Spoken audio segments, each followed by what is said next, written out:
Chapter 772. System back online. A few hours before Dante and his team came to meet Michael, he was leaning against the glass and waiting for the system to come back online. Come on. Come on. Come on. Michael could barely stand still. He wasn't only feeling excited but an uncontrollable rage to slaughter every single person in the castle. Over the past 3 weeks, they tortured him, asking about a portal to higher realms. Michael had no fucking idea where the portal is or how to open one. However, they were completely wrong either. With the system, he could open a portal if he needed one. But Michael doubted the current system level would be able to open portals to higher realms. After spending 2 years with the system, Michael had a pretty good idea about the system's capabilities. If it wasn't for the APD slowly healing his body, he would have been in a much worse state. He couldn't wait to see the look on Alicia's face when he paid her back for everything she did. He locked his gaze on the countdown timer in the corner of his sight. In 10 minutes, the system would be back online. With the system reaching level 8, he could finally buy ores and materials to forge new weapons and armor. He needed a pair of swords suitable for the Dark Lord. The 6 guards around the cage had no idea Michael was preparing to break out of the cage. Second by second, the countdown timer moved toward the 10-minute mark. Fortunately, Michael didn't keep anything important in his space ring. But still, Michael hated losing a couple of healing potions, a couple of millions of gold coins, and some spell scrolls. Can't it go any faster? Michael asked himself, looking at the timer. 10 minutes felt like an eternity to him. It had been a year since he interacted with the system. Situations like this made him miss the system the most.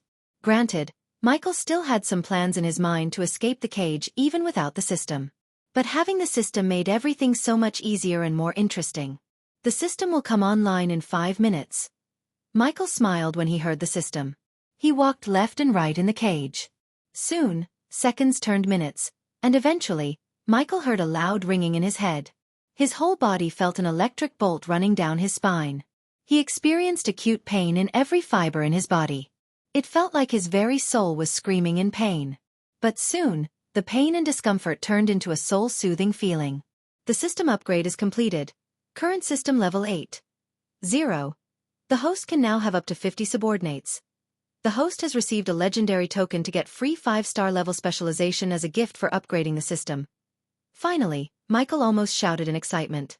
He immediately accessed the system to take a look at his status window.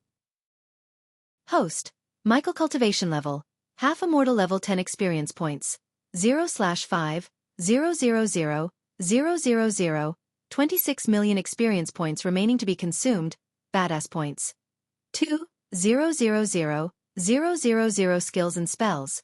Wind Blast, LVL 6 Ultimate Form Level 1 Eyes of Doom, LVL 5 Ultimate Form Level 1 Responsive Shield, LVL 8 Environment Scanning, LVL 8 Ignitia, LVL 8 Ultimate Form Level 1 Silenes, LVL 1 Lightning Dash, LVL 6 Ultimate Form Level 1 Energy Devour, LVL 5 Soul Eater, LVL 5 Death Range, LVL 3 Eyes of Darkness, Normal.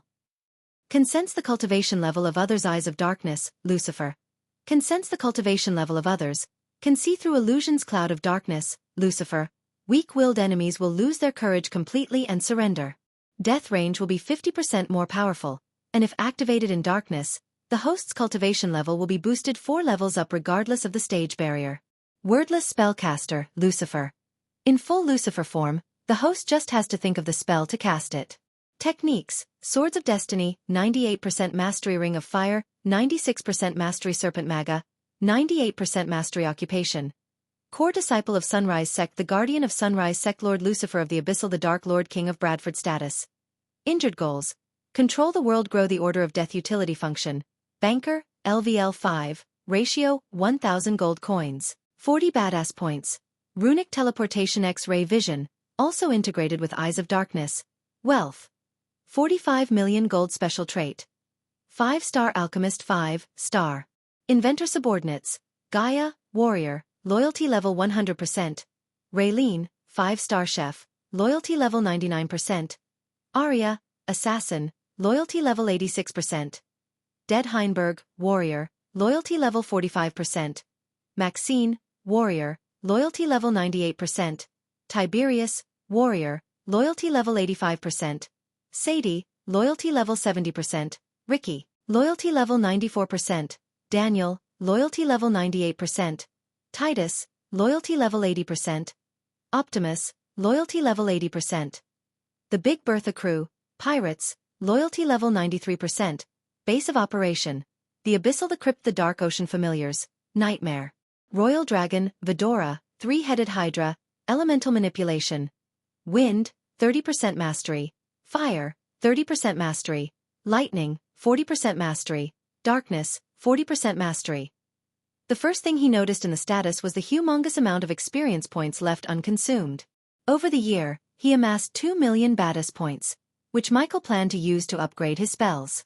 Except for Ricky, who lost 5% loyalty, the loyalty level for the others had a leap. Ricky's situation was understandable to Michael, so he didn't mind the 5% drop. The next change was the increase in his elemental manipulation. To be honest, Messiah Hell felt frustrated with the numbers. It seemed like no matter how much he used them, the rate didn't go as high as Michael would like to. Looks like the host is in deep trouble. Michael heard the system's voice. Welcome back. Michael greeted the system with a friendly tone. It is good to be back. So, are you going to go offline for a long time whenever I upgrade you from now on? Michael asked the system. Of course not. Version 8 brings more functionalities and capabilities. Hence the long upgrade time. Glad to hear that. The system went offline for 1 year, and you got yourself captured. To Michael's surprise, the system sounded like Pink, his sidekick back on Earth. Why do you sound like Pink? The system accessed your subconscious mind and picked the voice you desire the most, said the system. It wasn't wrong. He did miss the sound of Pink in his head. The two of them were the deadliest pair on Earth. Speaking of Pink, Michael wondered how she was doing on Earth. Judging by her skill set and the payment she received for each job, she could live a lavish and peaceful life somewhere safe. For now, Michael had to worry about himself more than about others. He wanted to check the system store, but before that, he wanted to contact Gaia. He accessed the system and took out an earpiece. He put it in his ear without the guards seeing. The system requires 500,000 badass points to break the runes that keep you weak. Do it, but don't make it obvious. Also, I want you to make some changes to the runes. Consider it done. The system consumed 500,000 badass points in a blink of an eye. Finally, Michael felt his power growing stronger. However, Michael did not feel relieved or happy as he should be. Instead, he was concerned. If a single cage could make him weak and vulnerable, that was a weakness he should address ASAP. Therefore, Michael decided to take the cage with him to the Dark Ocean so Eladir could study the cage and find a solution. Maybe he could even use this against Noah one day. Michael created a windshield around him to prevent the guards from hearing him talk. Gaia. Michael contacted Gaia. Michael. Immediately, Michael heard Gaia's concerned voice. Where the fuck are you? I am worried sick. Tell me where you are. I am coming to get you. Are you in trouble? First, relax, said Michael. I'll explain when I get back. But now, I need you to do something for me. I am pretty sure you'd like it. What is it? I want you to Peter's home, kill any guardian there and use the teleportation scroll I just put in your space ring. So that bitch has something to do with your disappearance? Asked Gaia. He could feel the killing intent in Gaia's voice. Yeah, and this is payback. You want him alive or dead? Asked Gaia. Alive, said Michael. After Gaia left for Peter's home in Ice Fair, Michael willed the system to use the token for free specialization. The host can now choose one specialization among blacksmithing, rune mastery, engineering, and healing. There was no competition between the choices at all for Michael. He immediately chose blacksmithing. Make me a blacksmith, Messiah Hell said. He was excited like a kid. As soon as Michael chose the specialization, he felt a sharp pain in his brain. The system etched the knowledge needed to become a 5-star blacksmith in Michael's brain. New knowledge flashed across Michael's mind. He clenched his fist. He felt dizzy. The feeling of becoming a blacksmith was several times worse and more painful than becoming an alchemist. Michael started to notice the flaws in the weapons and armor of the guards around him. The pain lasted for almost 5 minutes. Even his vision blurred. Eventually, his vision slowly cleared. Michael took a few deep breaths. After almost 2 years, Michael finally became a 5-star blacksmith. Congratulations to the host on becoming a 5-star blacksmith, said the system. The host will need a special forge, tools and materials to start forging weapons and armor. The host can buy a map with all the marked locations of required items for 700,000 badass points. Hold your horses, for now, system, said Michael. Until he could escape the fire realm, Michael did not want to spend any badass points. Who knew when he would need the points? A while later, Michael heard Gaia's voice. Hey! Michael. Are you there? Go on, I am at the ice fair, looking at the Belafort mansion. How do you want me to do this? Silent and clean or loud and messy? Asked Gaia. Silent and messy, said Michael. After you are done, burn the mansion to the ground. Then it's a good thing I brought Nightmare with me, said Gaia. Chapter 773. End of Peter Belafort. Alicia banged the glass between her and Ghost. She poured energy into the rune on her hand to open the cage. However, the glass didn't even budge. Inside the cage, Peter squirmed in Michael's hand. Dante and his team waited for Mutrad's order. The only way to open the cage was through the rune on Alicia's hand. It was a failsafe to prevent someone from opening the cage to aid the Dark Lord. At that moment, this failsafe failed. Michael slowly grabbed Peter's right hand. No! Alicia shouted from outside. Arg! Peter screamed as Michael twisted his arm. The bones broke with a sickening cracking noise. Blood spurted out of Peter's hand. Some broken bone pieces were sticking out of his hand. Peter's scream echoed through the hall. Finally, Dante and his team realized why the entire world feared the Dark Lord. The illuminating orbs around the hall flickered. Slowly, everything grew darker. His long hair fluttered in the wind, giving him an eerie devilish look. Michael did not stop with breaking Peter's hand. He grabbed the broken shoulder and slowly applied pressure. Peter's body trembled in pain. Before you brought me here, I had no intention to hurt your brother, not at all, Michael said, looking at Alicia. In fact, I forgot about him. But you couldn't let it go. Norvin noticed Peter's muscles around his shoulder tearing apart. They could do nothing but watch the Dark Lord rip Peter's hand off his shoulder. Blood sprayed out of Peter's shoulder, painting the glass red. It was a sickening sight to see. Alicia banged the glass, hoping it would break the cage. Ghost, stop! Norvin shouted. He tried to stop the Dark Lord using words even though everyone knew it wouldn't work. We are beyond negotiation, Michael simply said. He grabbed Peter's other arm. Seeing this, Alicia roared like a wounded lion. Break this cage, she shouted. However, Dante and his team felt reluctant to follow her order. The cage was designed to fall down once anyone tried to break the cage from the outside. Unfortunately, the only way to open the cage was through the rune on Alicia's arm. No one expected the Dark Lord to turn the tables on them. He made them powerless. Your brother's death is on her head. Don't you agree with me, Norvin? Michael asked Norvin. Norvin couldn't answer Michael. But to be honest, Norvin blamed Alicia for this. From the moment the Sky Hall elders approached Alicia behind Noah's back, Norvin advised her against taking this mission. Naturally, she didn't listen and jumped the gun when they told her they could capture the Dark Lord. The only reason why Norvin was with her was that she asked him to. Alicia had never asked him for anything in her life. Thus when she asked, he couldn't refuse her. Besides, he felt he could safeguard Alicia if he was with her. But Norvin never thought their plan would horribly go wrong. At this point, you should know better than to mess with me. Michael's voice turned cold. He ripped off Peter's other arm and threw it at Alicia. Peter's face turned pale due to the heavy blood loss. Every inch of the cage was painted red with Peter's blood. His body slowly stopped squirming. Peter! Alicia screamed. Blood trickled down her nose in anger and pain. I wonder what the Belafort family would think when they hear their precious Alicia Belafort just made an enemy out of the Dark Lord, said Michael. He slowly turned Peter's body upside down. He held him by his left leg. Michael intentionally did everything slowly. He wanted these moments to get carved into her brain. I will kill you! Alicia roared. Her eyes turned blood red in anger. She screeched and punched the glass till her hands went numb. Yet no matter how hard she tried, she couldn't save her brother. She was just as helpless and weak as she was in the tournament. If you think you can do that, you are stupider than I think. As soon as these words escaped Michael's mouth, he twisted Peter's leg and ripped it off his ankle. At this point, Peter didn't even move. He seemed dead to everyone. Seeing her brother's horrifying death, Alicia's legs turned to jelly. She collapsed to the ground. "Take it down," Mutrad said to Dante. He saw no option but to send the cage right into the volcano. He hoped it would stop the Dark Lord from killing them all. "As you wish." Dante did not argue with Mutrad. He conjured a ball of bright energy. The energy beam shot out of Dante's hand, hitting the chains attached to the ceiling. Upon the beam hitting the chains, they exploded into pieces. However, the cage did not fall down as they expected. Instead, the cage hovered in the air without even moving an inch. "Did you think it's that simple to get rid of me?"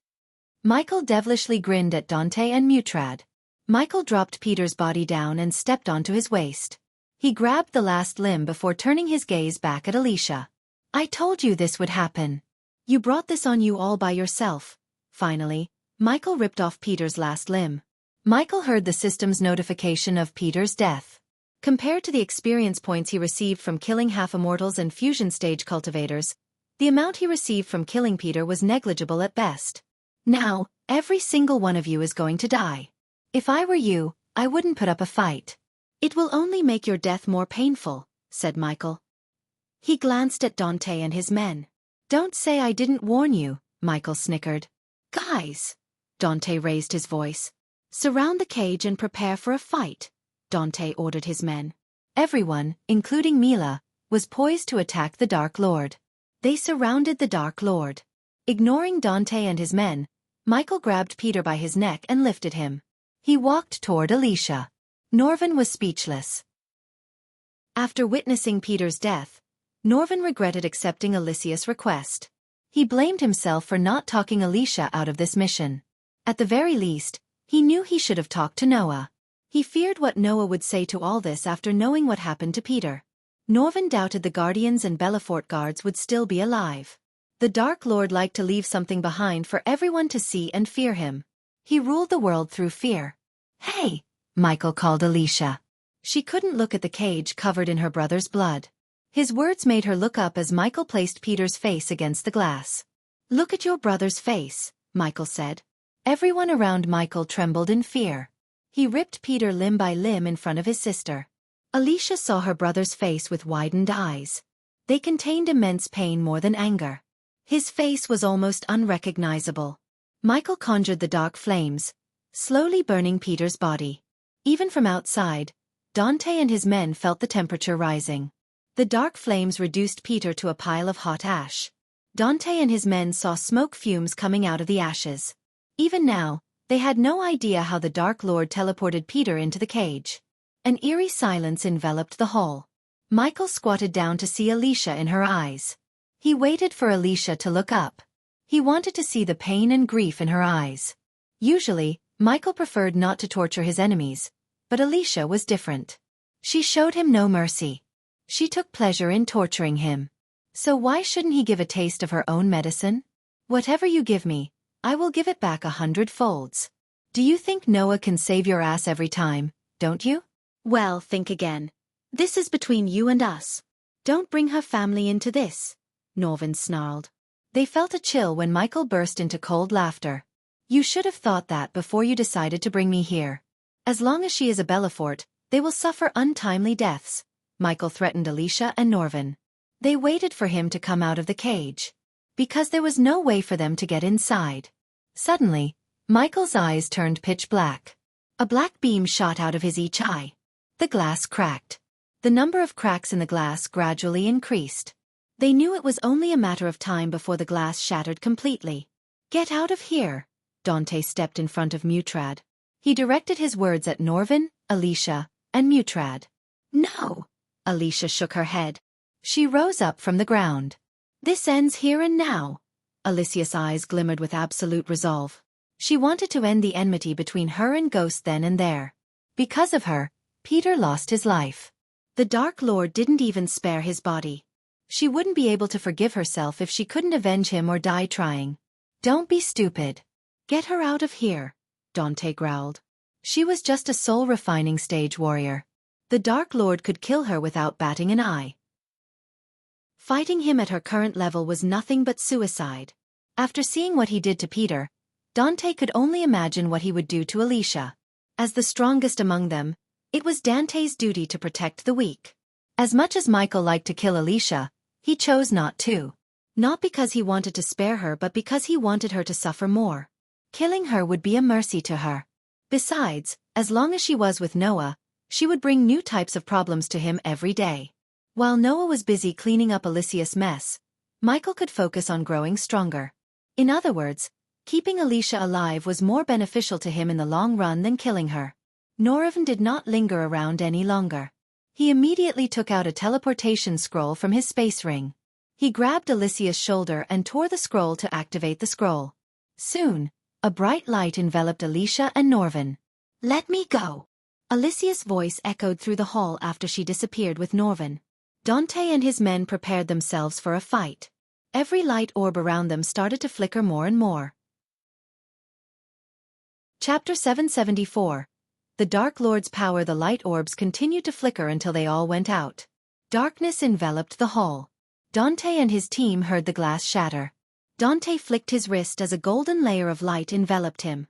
Everyone in the team cast a defense spell to protect themselves from the Dark Lord. Mila quickly conjured a ball of silver light.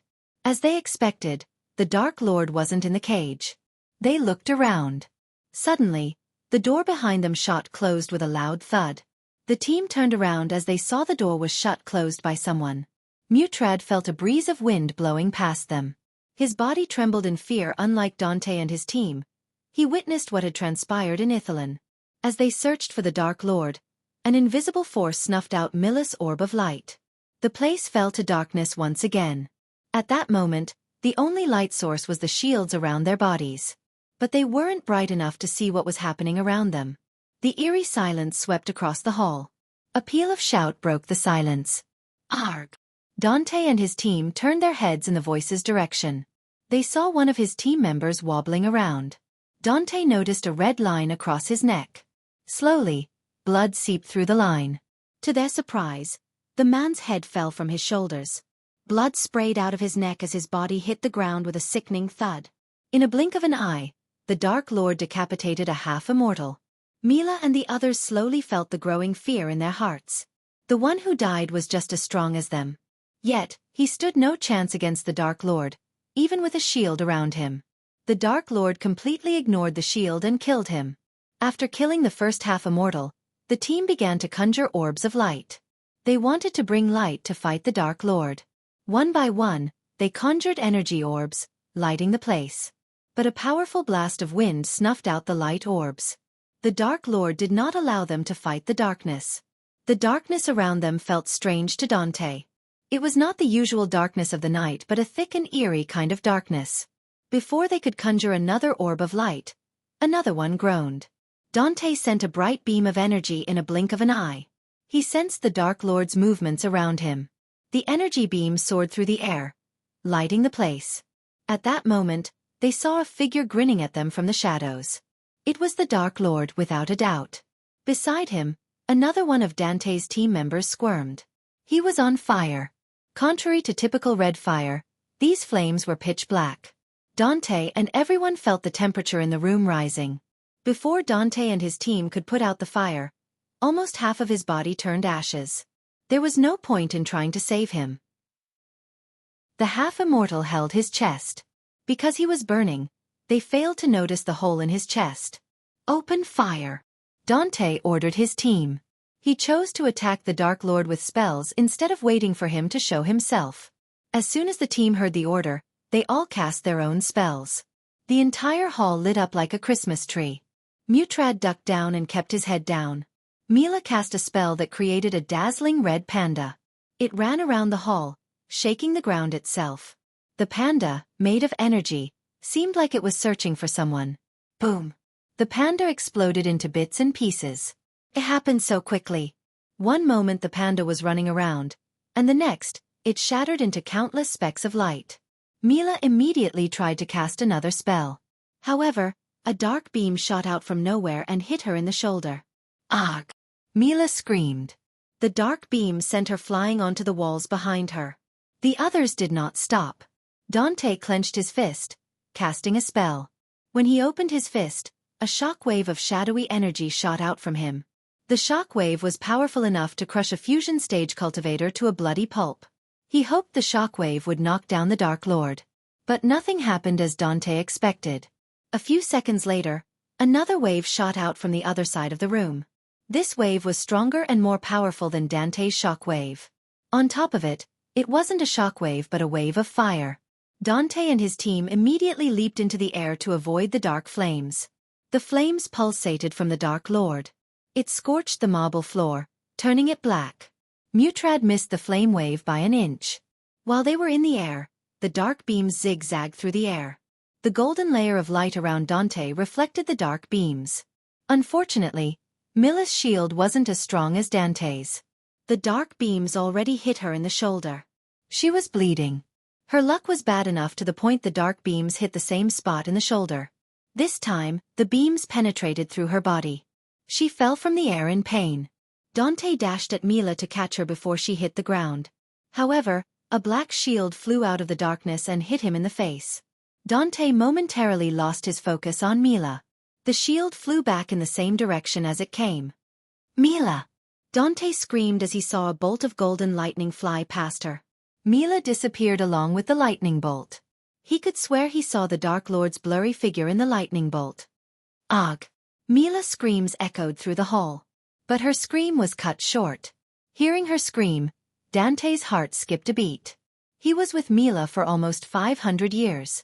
The two of them joined the Arctic Hall together and have served them ever since. He forgot what it would feel like to live without Mila. Just imagining she might be dead made his body tremble. "Where are you?" Dante screamed. He could see in the dark as an immortal, but this strange darkness completely blinded him. Mila has yet to respond to him. Instead, Dante heard the Dark Lord's voice. "Didn't I warn you all?" asked Michael. His voice echoed through the hall. Dante conjured a ball of light. To his surprise, he saw Mila walking toward him.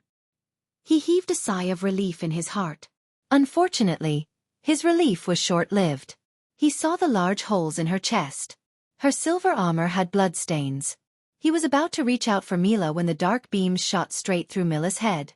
"Mila!" Dante screamed. He dashed at Mila.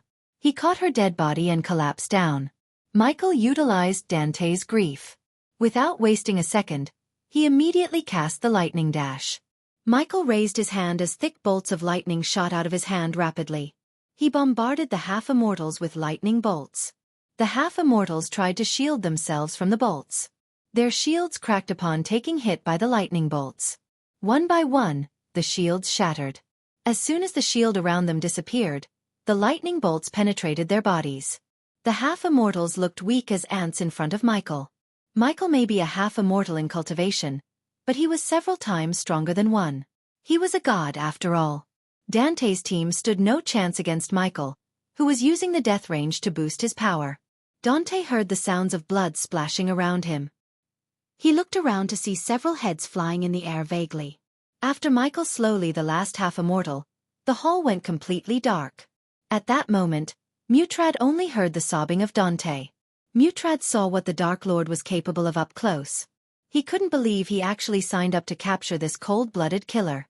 Up to this moment, Mutrad always thought the Ithilien massacre was made possible by the void effect he created deep down. Now he realized how wrong he was. The Dark Lord slaughtered a highly trained Arctic death squad in a few minutes. He toyed with them. Mutrad sensed his death near him. He searched for Dante. Mustering his courage, Mutrad conjured a tiny orb of light to light his path. His heart skipped a beat when the orb of light appeared in his hand. It almost jumped out of his chest. He saw the Dark Lord squatting beside Dante. Dante felt a chill. The fear toxin Michael released and the effects of the death range petrified Dante. Despite the cultivation difference between the two, Dante couldn't even lift a finger against Michael. Michael put his hand on Dante's shoulder. The very next moment, the Dark Lord sent the crimson-red sword in his hand straight through Dante's heart. He stabbed Dante again and again without giving Dante any time to retaliate. In addition, he shot dark beams from his eyes at Dante. The dark beams slowly melted through Dante's head. Michael lifted Dante by his neck after Dante completely lost the will and strength to fight. Mutrad saw the Dark Lord slowly walking toward the cage. As he moved closer to the cage, a bright light enveloped the cage out of nowhere. In a blink of an eye, the cage disappeared from Mutrad's sight. After the cage disappeared, the floor had a huge hole. One could see bubbling lava inside the volcano from the edge. Michael held Dante over the hole by his neck. Michael felt the scorching heat in the air. Just by standing above the volcano, his whole body sweated. Dante already lost consciousness after being stabbed and penetrated by the dark beams in his head. Although Michael killed his team and was about to kill Dante, he felt pity for them. They all died because of someone's agenda. To Michael, they were just experience packs. Michael stabbed Dante with his sword one last time before releasing his grip around his neck. Dante fell through the hole and flew straight toward the volcano. After wiping out Dante's team, Michael turned around. He saw Mutrad crawling back in fear. Mutrad shivered as the Dark Lord slowly walked toward him. Mutrad saw no way of escaping from the Dark Lord. "And what should I do with you?" Michael asked in a devilish tone. Chapter 775. Become my spy. Michael snapped his finger as the lights turned back on. Michael gestured at Mutrad to get back to his feet. The air inside the hall reeked of blood. Everywhere Mutrad turned, he saw blood and bodies. An oblivious man wouldn't believe that they were once half immortals. Despite their cultivation level, they stood no chance against Michael. Mutrad shivered, looking Michael in the eyes. "Is this what you want for your people?"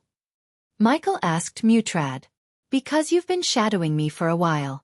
I can come and greet your people, and this cat and mouse run." Mutrad's heart skipped a beat hearing his words. "Give me one reason why I should visit your homeland." Michael gently placed his hand on Mutrad's shoulder. "I know you might think you have people stronger than immortals guarding your homeland. But you also knew stronger guards never stopped me from doing what I wanted." Mutrad shivered. Dante was an immortal, yet he didn't even put up a fight against the Dark Lord, who was at the half-immortal stage. If stronger cultivators could kill him, he would have been dead by now. The Dark Lord always had a way of killing enemies who were stronger than him in cultivation. After witnessing what happened in Ithilien, Mutrad couldn't even imagine the Dark Lord stepping into his homeland. "Please don't," Mutrad stuttered. "Why? Don't you want to arrest me?" asked Michael with an amused smile. "I think I want to visit your elders. I haven't tested my spells and power underwater. This might be a great opportunity to do so," said Michael. "What do you want from me?" "I'd do anything to stop you." Mutrad managed to utter these words. "Is that so?" Michael rubbed his chin. "Answer me this, Mutrad. Are you more loyal to your people or the Guardians?" Mutrad did not understand the meaning of his question. Hence, he took some time to ponder. However, Michael was not a patient man. He squeezed Mutrad's shoulder, snapping him out of his daze. "To my people," Mutrad answered, getting his teeth. He felt like his shoulder bone was about to be crushed. Michael loosened his grip as Mutrad heaved a sigh. "Then you won't have a problem spying on the Guardians for me, will you?" Michael smiled.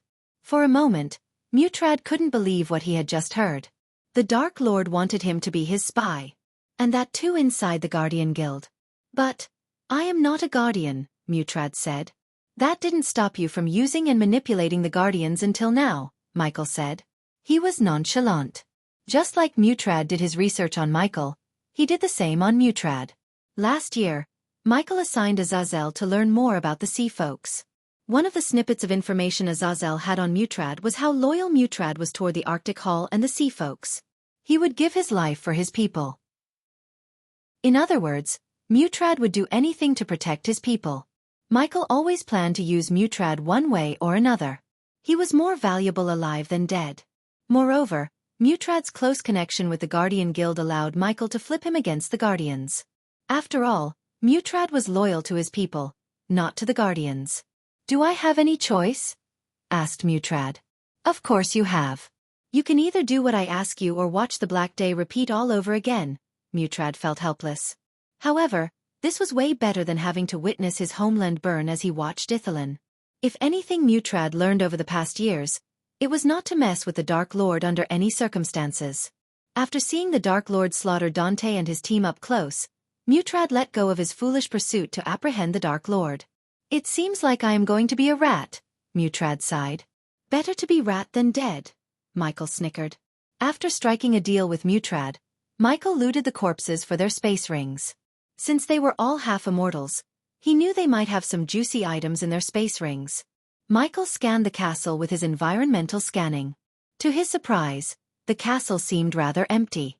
He only sensed a bunch of soul refiners and a couple of fusion stage cultivations. Apparently, the Sky Hall and Sea Folks put the strongest warriors to guard Michael. When Michael exited the castle, he had enough experience points to reach Immortal Stage Level 4. Michael now only needed to ensure the floating mountain was secure before triggering the Heavenly Tribulation again. Gaia was the only one who went through her Heavenly Tribulation in the Dark Ocean. Although she passed it successfully, the process was extremely dangerous. Michael wanted to change that. In fact, Michael must ensure all of his subordinates have a safer place to go through their Heavenly Tribulations safely. Instead of returning to the Dark Ocean, Michael chose to roam around the Fire Realm. According to Sadie, there might be a primordial flame within the Fire Realm. But to Michael's knowledge, there couldn't be another primordial flame in the Fire Realm. Because the Hell Flames were trapped within the Golden Plate, he took it from the Genric family.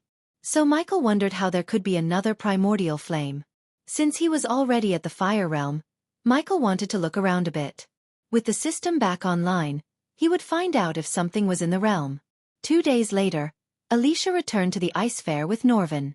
The news of Peter's demise had already spread through the kingdom like wildfire.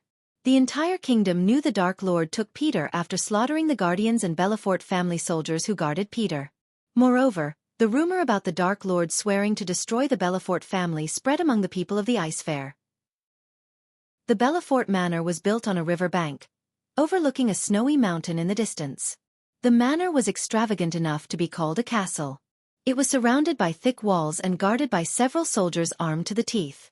They all bowed toward Alicia when her carriage entered the giant metal gates. Unlike ever before, Alicia felt reluctant to meet her family. She took a deep breath and exited the carriage. "Young miss." A couple of old women waited at the entrance to welcome Alicia. "Everyone is waiting for you in the main hall," said the old woman. Norvin noticed a sliver of concern and sadness in their eyes. As Norvin expected, the manor was crawling with guards. It made sense, especially after what happened to Peter. Norvin also knew the Dark Lord spread the news about the hostility between him and the Belafort family. He wanted the Belafort family to be isolated. Although no one would openly admit they were afraid of the Dark Lord, they would automatically cut ties with the Belafort so they wouldn't end up on the Dark Lord's radar. Norvin hoped Noah would come out of his seclusion soon to sort everything out with Alicia and her family. If anyone could clean up Alicia's mess, it was Noah. Alicia and Norvin followed the 2 old women inside. "Young miss." When they reached a marble door, the 2 old women gawked at Norvin. "He is coming with me," Alicia coldly said.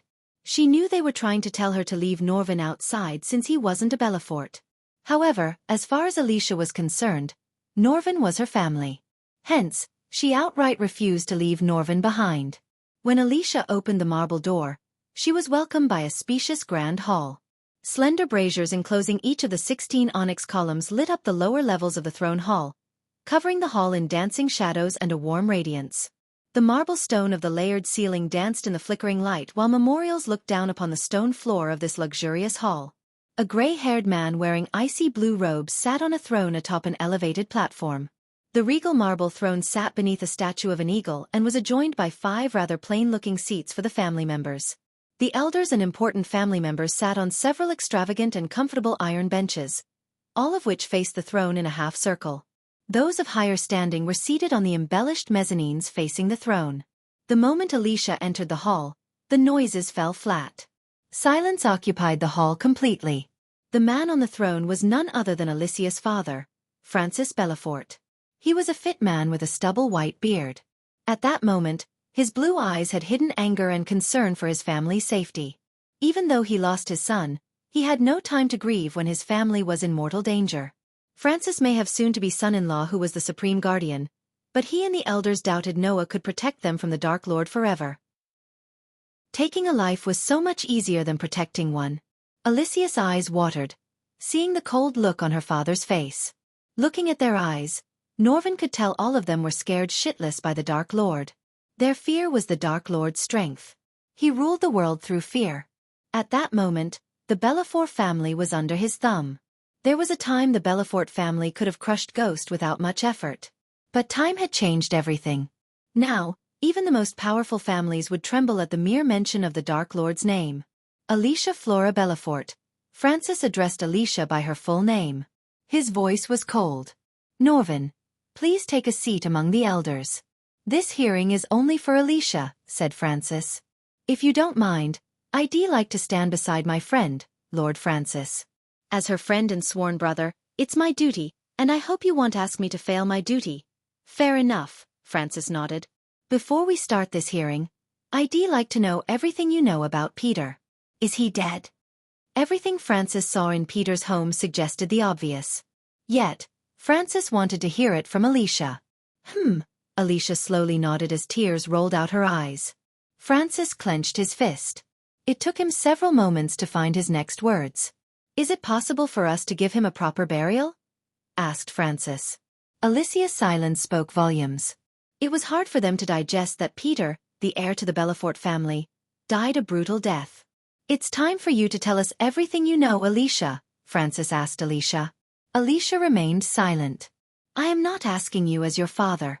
I am ordering you to speak as the head of the Belafort family. Francis' voice became colder. Finally, Alicia wiped off the tears from her face and decided to tell her father everything related to Peter's death. She didn't care about what would happen to her. They deserved to know the truth. Chapter 776. Unexpected turn of events. Alicia told the Belafort family everything related to Peter's death, including the fact that she worked with the Sky Hall to capture the Dark Lord. She didn't leave the part where she actually tortured the Dark Lord himself. The elders shivered in fear. Some outright dropped to their knees, praying to the gods to save the family. Many elders were furious at Alicia for endangering the family. For a few minutes, the elders murmured and gasped in shock. Silence! Francis raised his voice as the noise finally fell flat. How many times have we told you to leave Peter's matter alone? Francis asked Alicia. His eyes glimmered with anger. Because Alicia was a prodigy and his doting daughter, he always ignored her obvious anger issues. Even when she tried to gather the Belafort family to seek revenge against Ghost after the tournament, Francis only gently talked her out of it. He had never shown any anger toward Alicia. What happened to Peter in the tournament was unfortunate. But he wasn't blameless, either. You need to be ready to get burned if you play with the fire long enough. One of the gray-haired elders rose from his seat and said. Alicia clenched her fist. Unfortunate? Is that what you call what happened to Peter? Alicia's voice burned with rage and murderous intent. The elder almost took a step back. He is right. Alicia's anger disappeared immediately when she heard Francis. Instead, she was stunned by her father's words. She couldn't understand how Francis could accept what Ghost did to Peter at the tournament like others. Am I the only one who thinks Peter doesn't deserve Ghost's cruel treatment? Alicia said, gritting her teeth. But he was alive, wasn't he? Francis coldly asked Alicia. If you had left that matter alone, he would have been alive by now. The Dark Lord may have killed him, but you are just as responsible as the Dark Lord himself. Alicia couldn't believe she heard these words from her father. Even Norvin had never expected such cold treatment from Francis. Looking at Francis' treatment of Alicia, the elders dared to speak their minds. Soon, an old lady with neatly combed white hair stood up. Does Noah Winston know you went behind his back? Asked the old woman. He has nothing to do with this, Norvin said. I disagree. He has everything to do with this. He might be the only person who could protect our family from the Dark Lord. Is it true that the Dark Lord said, quote, as long as she is a Belafort, they will suffer untimely deaths? Norvin was startled. The old lady spoke the Dark Lord's words like she was there. How did you know? Alicia coldly asked the woman. So it's true. The old woman collapsed as the elders gasped in shock. It was none other than Michael who spread the rumors in Icefair through Sadie. He wanted some of the important elders in the Belafort family to know what had happened even before Alicia told them. Still, the elders were startled to hear it from Alicia's mouth. The elders couldn't even think straight after realizing they were officially on the kill list of the Dark Lord. You can't blame her for everything. She was Peter's sister, for God's sake. If you stay still and do nothing, if the same had happened to your son, daughter, or brother, Norvin questioned the elders. Another elder stood up. I don't know what we would have done after the tournament. But we would have definitely avoided messing with Ghost after knowing he is the freaking Dark Lord. He slaughtered immortals and literally removed Ithilin from the face of the world. And where was the Sky Hall when he killed Peter? The Great Eight clans need pawns to sacrifice to the Dark Lord. They won't let their own get killed, another elder voiced his concern. Because of what you had done, we might get wiped off. He slaughtered immortals. Do you think we stand a chance against him? He didn't have to come here by himself. Any one of his generals could burn us to the ground. One by one, the elders stood up and raised their voices. Francis could do nothing but watch his daughter get blamed for everything. The unfortunate thing was the elders were right. Alicia had no words to defend herself. Deep down, she knew her entire family was in danger because of what she did. At that moment, Norvin hated the Sky Hall more than anyone. They roped Alicia into this plan and never appeared to save Peter. He could only imagine what would have happened to Mutrad and his men. I will accept any punishment you give me, Alicia dropped to her knees. The hall went silent. Norvin saw Francis rise from his throne. He hoped Alicia's mother was here. Unfortunately, the poor woman was too devastated to hear her son was dead. She lost consciousness the moment she saw the bloodstains and the dead bodies in Peter's home. She was still under the care of healers. Alicia, I don't blame you completely. You did what any loving sister would have. I know you wanted to avenge Peter. But at that same time, you ignored our warnings. You went behind our backs and endangered the entire family. You let your anger cloud your mind, Francis sighed. He couldn't speak those words looking into Alicia's eyes. But he had to do this for the sake of his family. He hoped it would be enough to calm the Dark Lord's anger. As someone who lost a brother, I understand your feelings. Taking that and your contributions to the family into the account, I hereby exile you from the Belafort family. Tears gushed out of Alicia's eyes. Norvin was startled by Francis' words. But the elders looked relieved and satisfied with Francis' punishment. None of the elders expected a death sentence for Alicia, so they were quite satisfied with removing Alicia from the family. From now on, you are not a Belafort, and I restrict you from using the name under any circumstances. A teardrop escaped Francis' eye. His voice stuttered. With Alicia's exile, his bloodline came to an end. Let's just hope this will be enough for the Dark Lord, said an elder. Norvin clenched his fist. He wanted to punch everyone to death. However, he managed to suppress his anger. The last thing Norvin wanted was to make things worse for Alicia. Suddenly, a bright beam of light shot through the ceiling and landed right beside Alicia. The bright light blinded everyone. They closed their eyes using their hands. After the light beam faded away, they saw Noah Winston standing beside Alicia. Noah! Norvin shouted. He had never been so happy to see Noah. Just Noah's arrival made Norvin heave a sigh of relief. Noah did not utter any word but lifted Alicia to her feet by her shoulders. He wiped off the tears on her face and gently smiled. Let me take care of this, said Noah. He turned his gaze away from Alicia to Francis. Is this what the great Belafort family has reduced to? You'd rather exile your daughter than seek justice for your son's death? Noah was calm, but his words were as cold as ice. If Noah was just a guardian, Francis and the elders would have raised their voices against him. But he was a supreme guardian, the leader of the Guardian Guild. Hence, they dared not to disrespect Noah. I lost my son. I am not going to lose my family too, said Francis. Nothing you say will revoke my judgment. She is not a Belafort anymore. Francis said these words with a heavy heart. He had to look stout in front of the elders. He couldn't afford to look weak. But only he knew how painful it was to make this decision. He felt like something was squeezing his heart. She won't be a Belafort anymore, Noah turned as he lifted Alicia's hand. Because she is a Winston. Under their gazes, Noah put a ring on her finger. It wasn't an engagement ring but the Winston family heirloom. The white ring symbolized the marriage union between them. No one expected Noah to marry Alicia then and there. Even Michael did not expect Noah's bold move. He thought Noah would be furious and vent his anger on Alicia, which would break their relationship. Instead, it brought Noah and Alicia closer. Even Alicia and Norvin were stunned. Alicia just stared at Noah without batting an eye. If Ghost wants to hurt her, he'd have to go through me. Noah grabbed Alicia's hand and walked toward the door. On his way, He raised his finger as a light beam shot toward the ceiling. Francis saw a tiny object fall down from the ceiling. It soon exploded into oblivion. Everyone realized that the Dark Lord was watching them all this time. Just the thought was enough to make their hearts skip a beat. Noah crushed the spider under his feet and exited the hall without turning back. The elders were still in shock. Francis' mind was blank. He just saw his daughter getting married before his eyes. Everything happened so sudden. He dreamed of doing Alicia's marriage as the grandest event in Ice Fair history. But the gods had another plan. Meanwhile, Michael was looking at a blank mirror. Michael was surprised to see Noah actually located his spider. It seemed to him Noah's godly powers were slowly developing. Of course, Noah was nowhere close to Michael in terms of power or god level. That was unexpected, said Michael. I don't get him. He did the exact opposite of what we imagined, said Iag.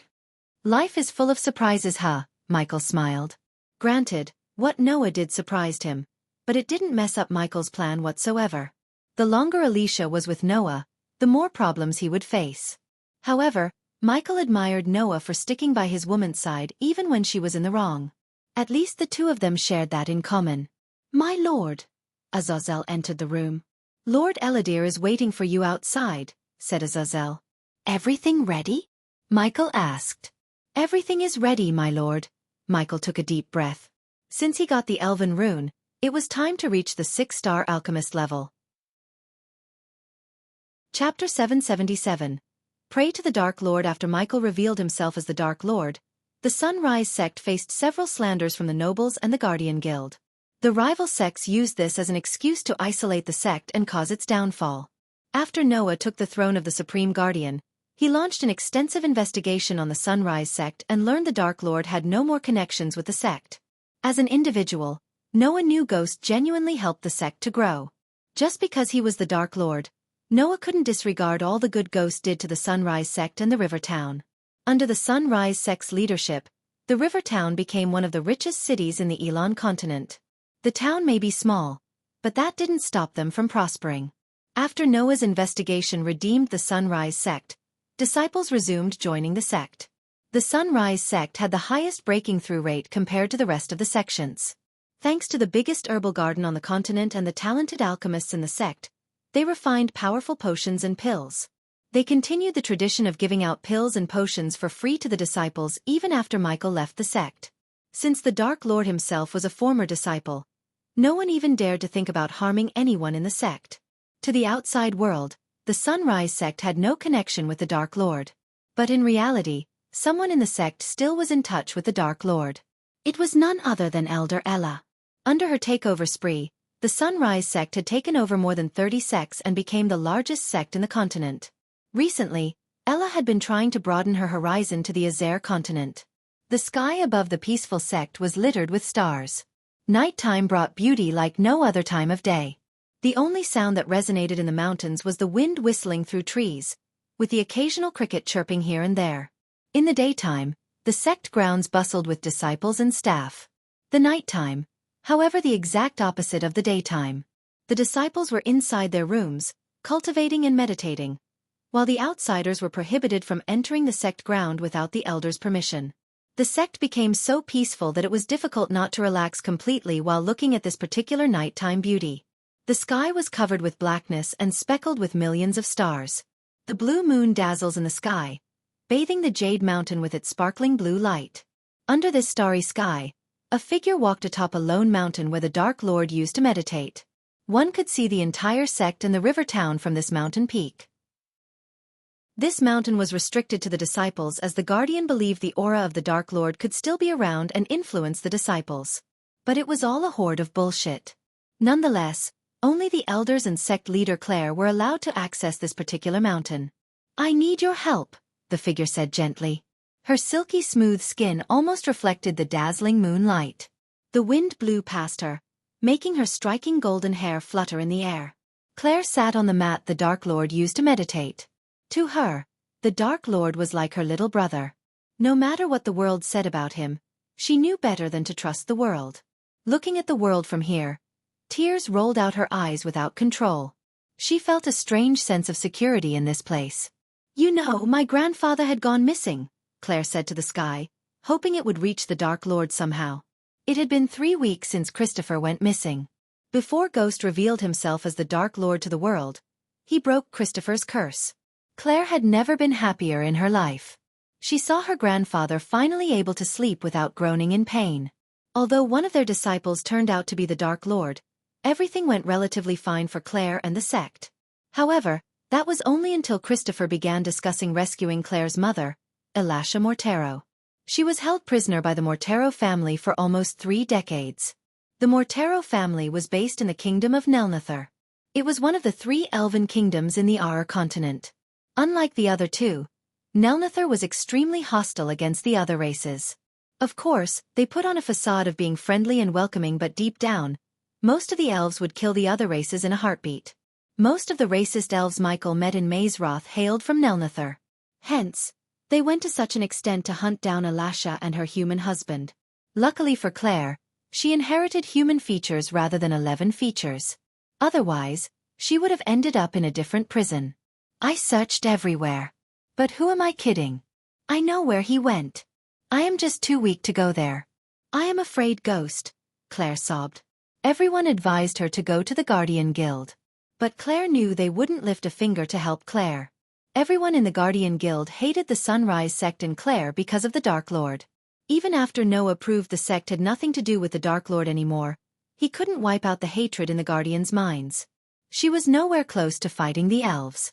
Due to the immense workload and the thought of her mother, Claire's cultivation slowed down. She was stuck at the soul refining stage level 10 for almost a year. She had too many things in her mind that created a bottleneck in her cultivation. Because she was the sect leader, she couldn't afford to look weak and vulnerable. Yet deep down, she was afraid like a little girl. She had already lost her grandfather once. She didn't think she could lose him again. Every time she felt helpless, Ghost was always there for her. She hoped he would appear before her one more time. She closed her eyes, praying to the Dark Lord. Worshipping the Dark Lord was a crime punishable by death in some kingdoms. The Guardian Guild came up with this punishment, only to get demolished by Noah. Instead of killing the worshippers, Noah captured them and asked why they were praying to the Dark Lord. Of course, Andreas outright disagreed with Noah and advised him to kill the worshippers before they could join the Dark Lord's army. Unfortunately, both Noah and Andreas were right. Some of them did join the Dark Lord's army, but many who Noah captured let go of Dark Lord worshipping and returned to their normal life with a little help from the guild. Unknowing to the Guardian Guild, the Dark Lord had his underlings among the people. Whenever someone prayed for the Dark Lord, their prayers would be answered in exchange for loyalty. Please answer my prayers. They say you are a god. A god should answer prayers. You always answered my prayers. Please do it one more time. Claire collapsed her hands together and prayed for the Dark Lord. A gentle breeze of wind blew past Claire. She heard the dried leaves rustling around her. Still, she did not open her eyes.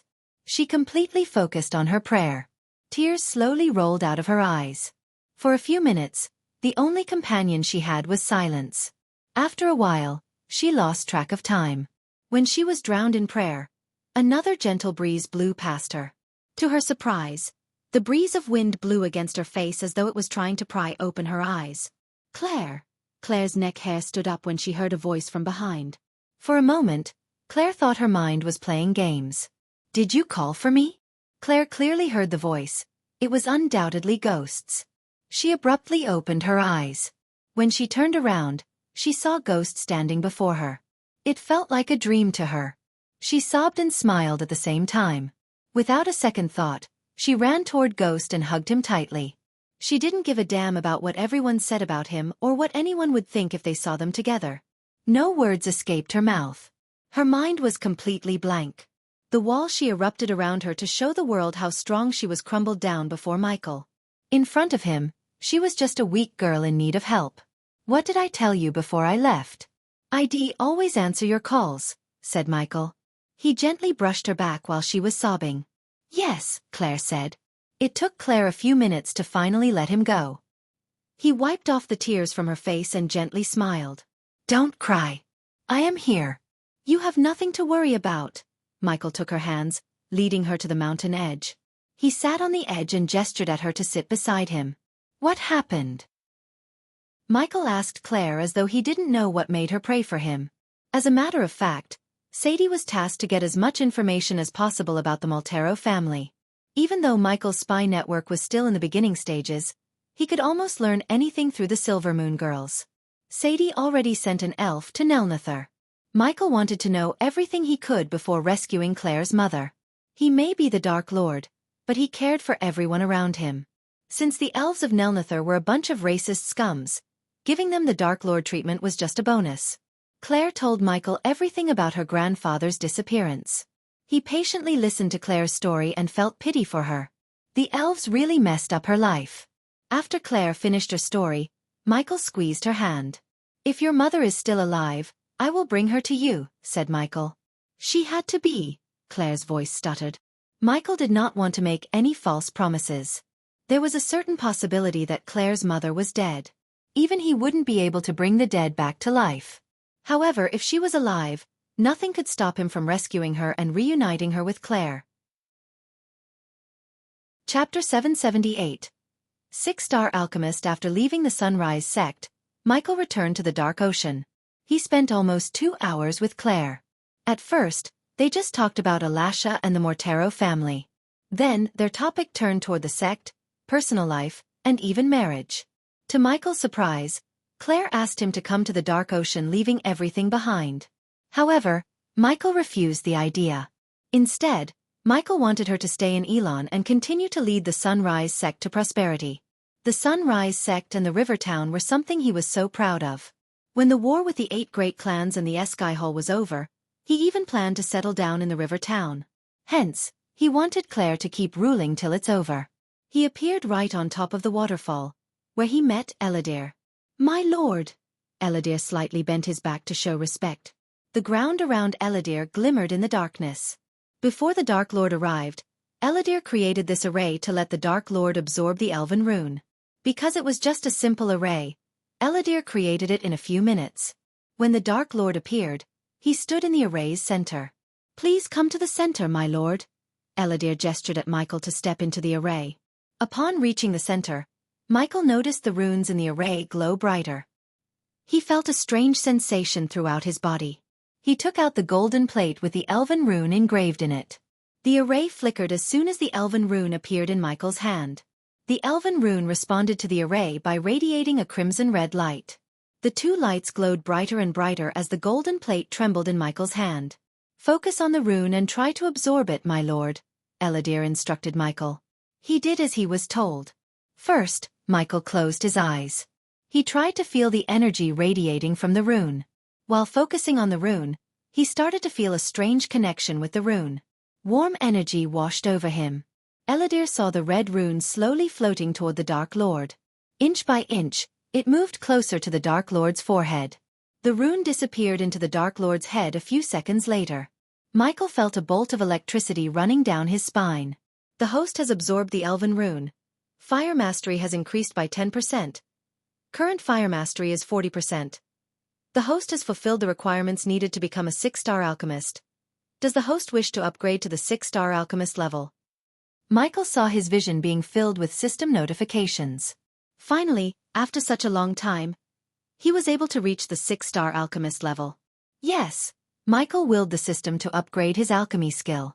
As usual, he felt an acute pain in his brain. Fortunately, the pain only lasted for several seconds. Congratulations to the host for becoming the 6-star alchemist. The host can now refine pills and potions with 100% purity, said the system. The array around Michael slowly lost its glow. Michael raised his hand, conjuring his alchemy flames. Unlike before, purplish flames appeared above Michael's palm instead of emerald green flames.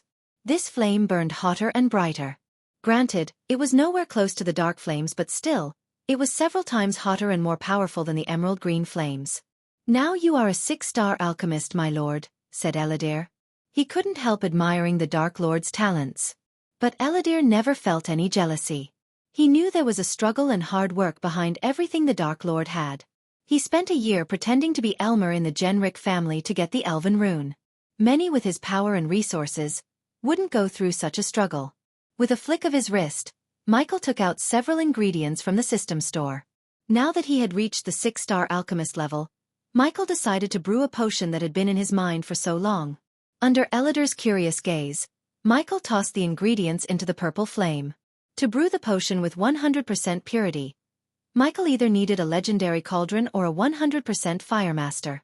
Since he had neither, he could only hope for 97% pure pills and potions. As far as Michael was concerned, buying a cauldron from the system was a waste of badass points. Instead, he opted to buy it locally. Gold coins were much cheaper and easier to get than the badass points. One by one, ingredients melted into globs of colorful essence. These beads of essence slowly merged, forming a murky brown glob. Soon, the purple flames faded away as the brown liquid flew into a glass vial. "What is it, my lord?" asked Elidar. The potions sparked in Michael's hands. Even standing a few meters away from the potions, Elodie was able to feel the energy radiation from the potion. His curiosity made him ask the Dark Lord without wasting a second. "You will see soon," said Michael without breaking the surprise. An hour later, Michael finally returned to his room. Nightmare and Vidora were nowhere to be found in his room. The two of them went flying around the mountain to pass the time. Cain did not like wasting his time flying around, but Sarba and Iag outvoted him. Since they weren't in the room, Michael hoped to have some alone time with Gaia. "Where is my gorgeous fiancée?" Michael entered the room with a grin on his face. But his smile froze when he saw Gaia sitting on their bed with hundreds of scrolls around her. Her hair was messy, and she was still in her black pajamas. She didn't even notice Michael entering the room. She just scratched the back of her head with the quill. "Okay, what is happening here?" asked Michael. He removed his armor and put it on the armor stand. He willed the system to equip the sweatpants and a black tank top. He slowly moved aside the scrolls and sat behind her.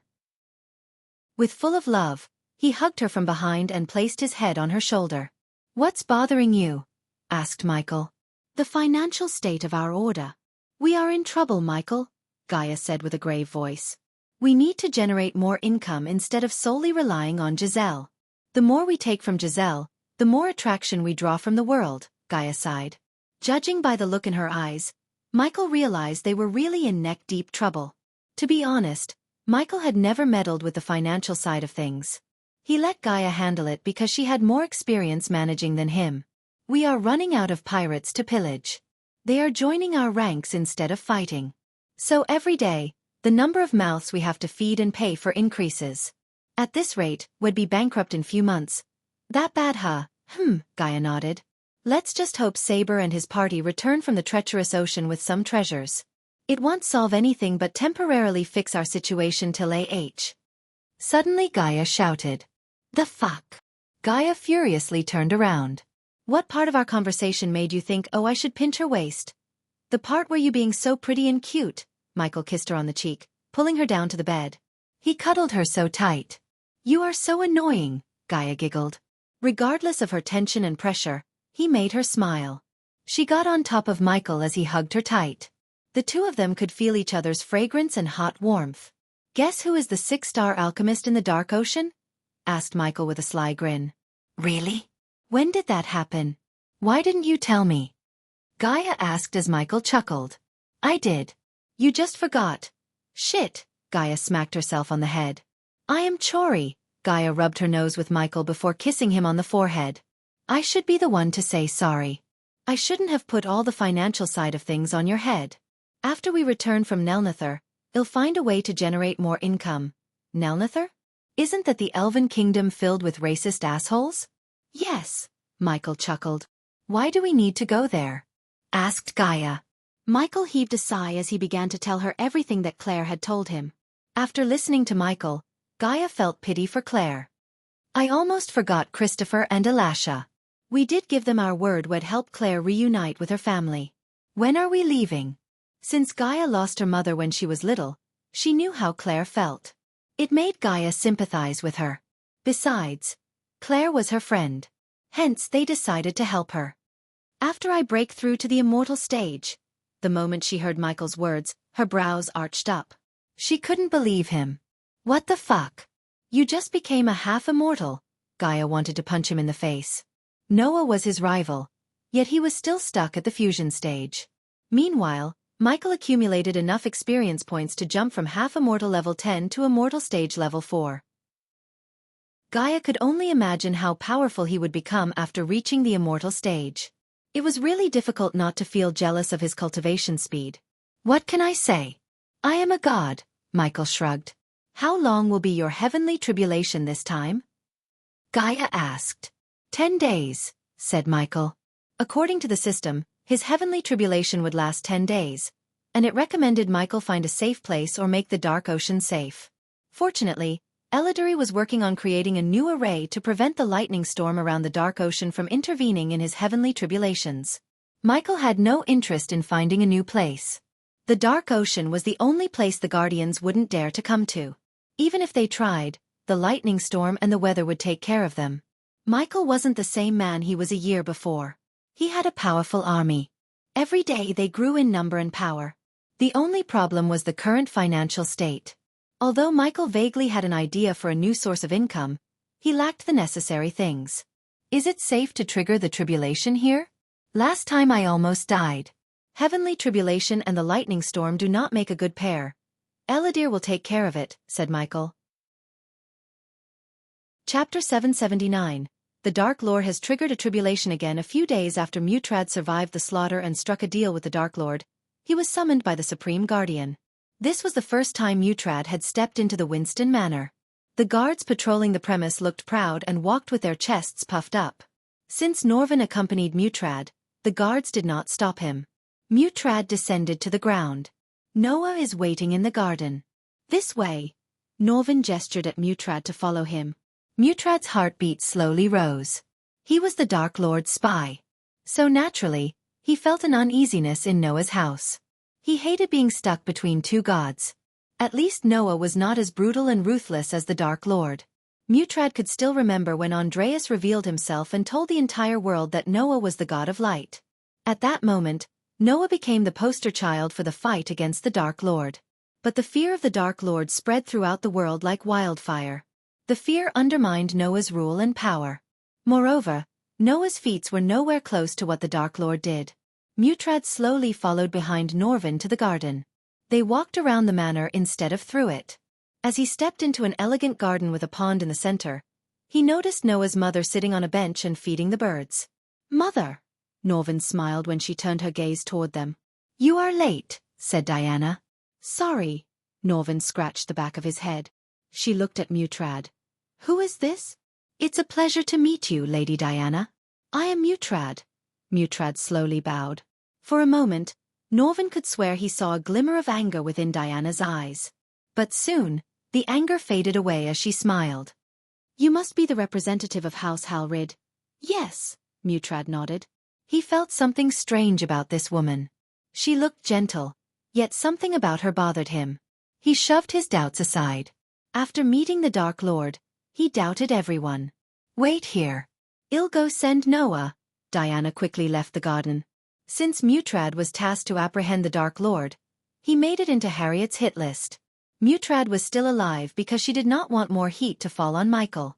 If she killed Mutrad, the sea folks would retaliate by sending their army to fight Michael.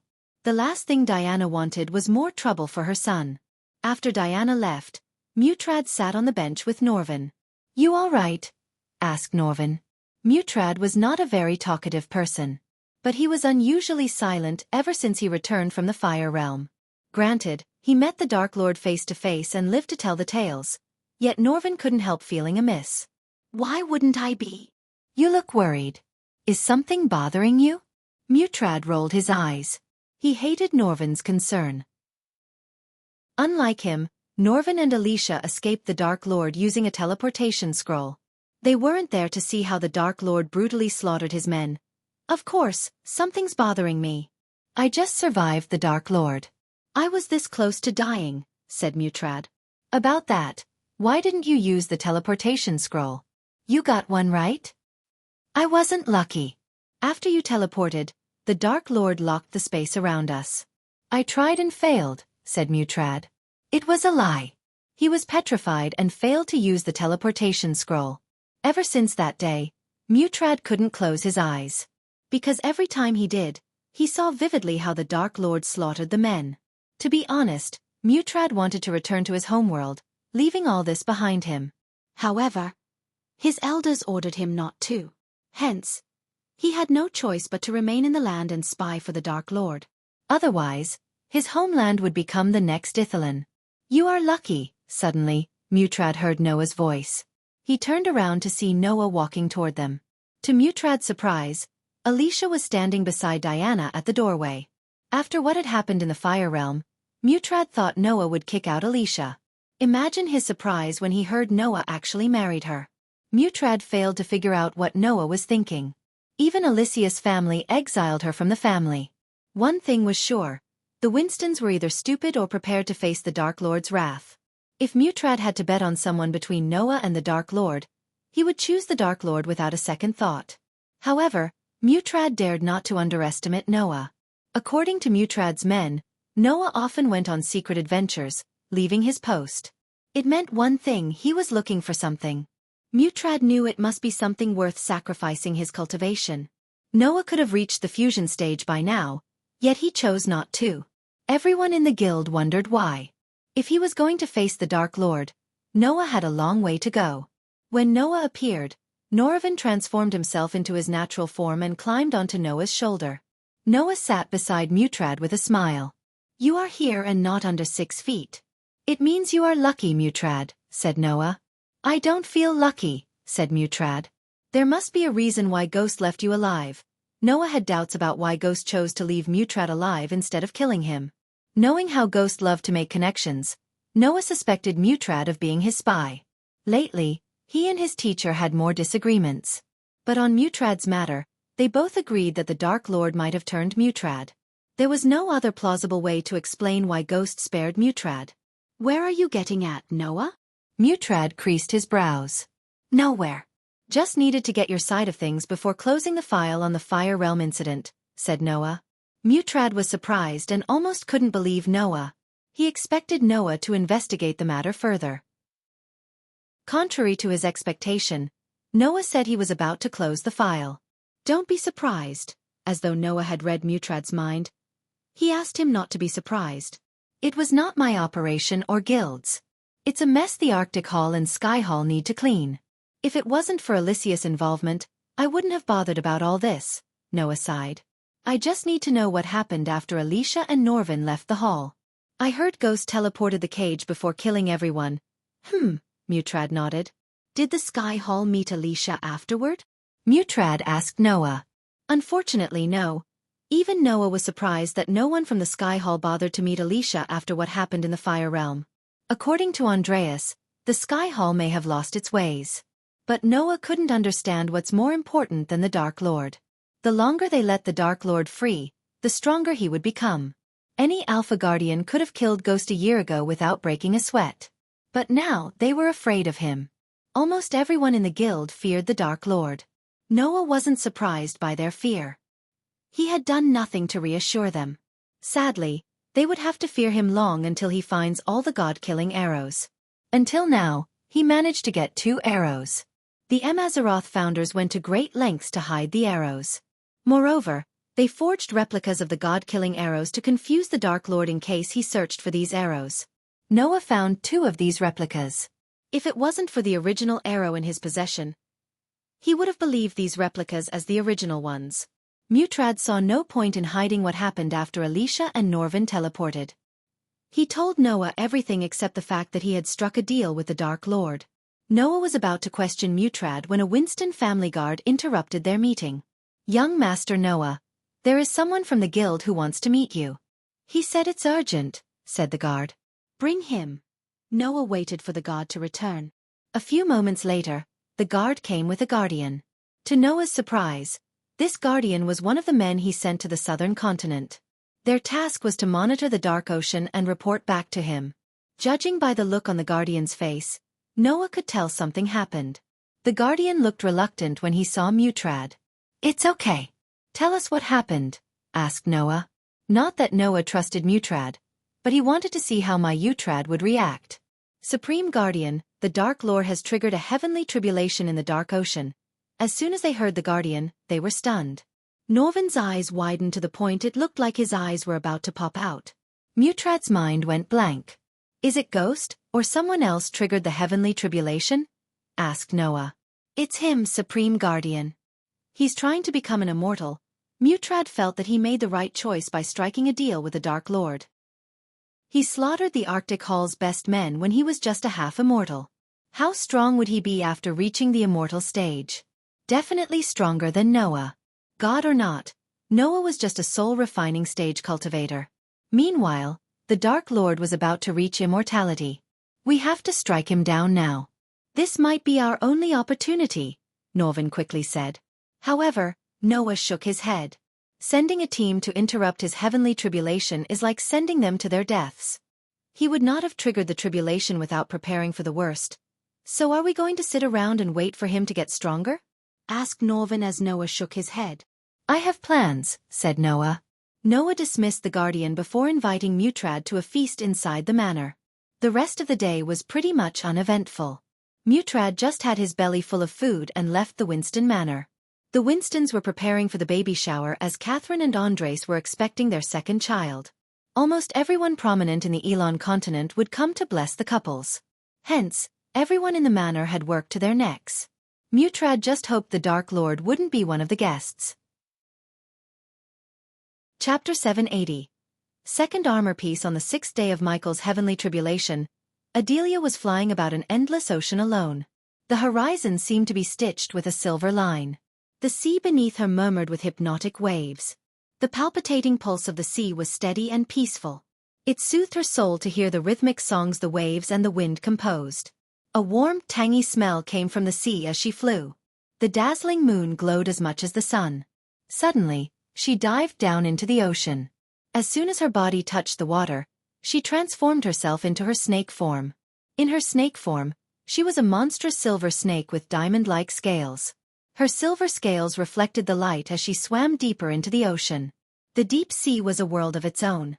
It was littered with plant life and corals. They glimmered like jewels and diamonds in the sea. Swarms of fish brushed past Adelia without any fear.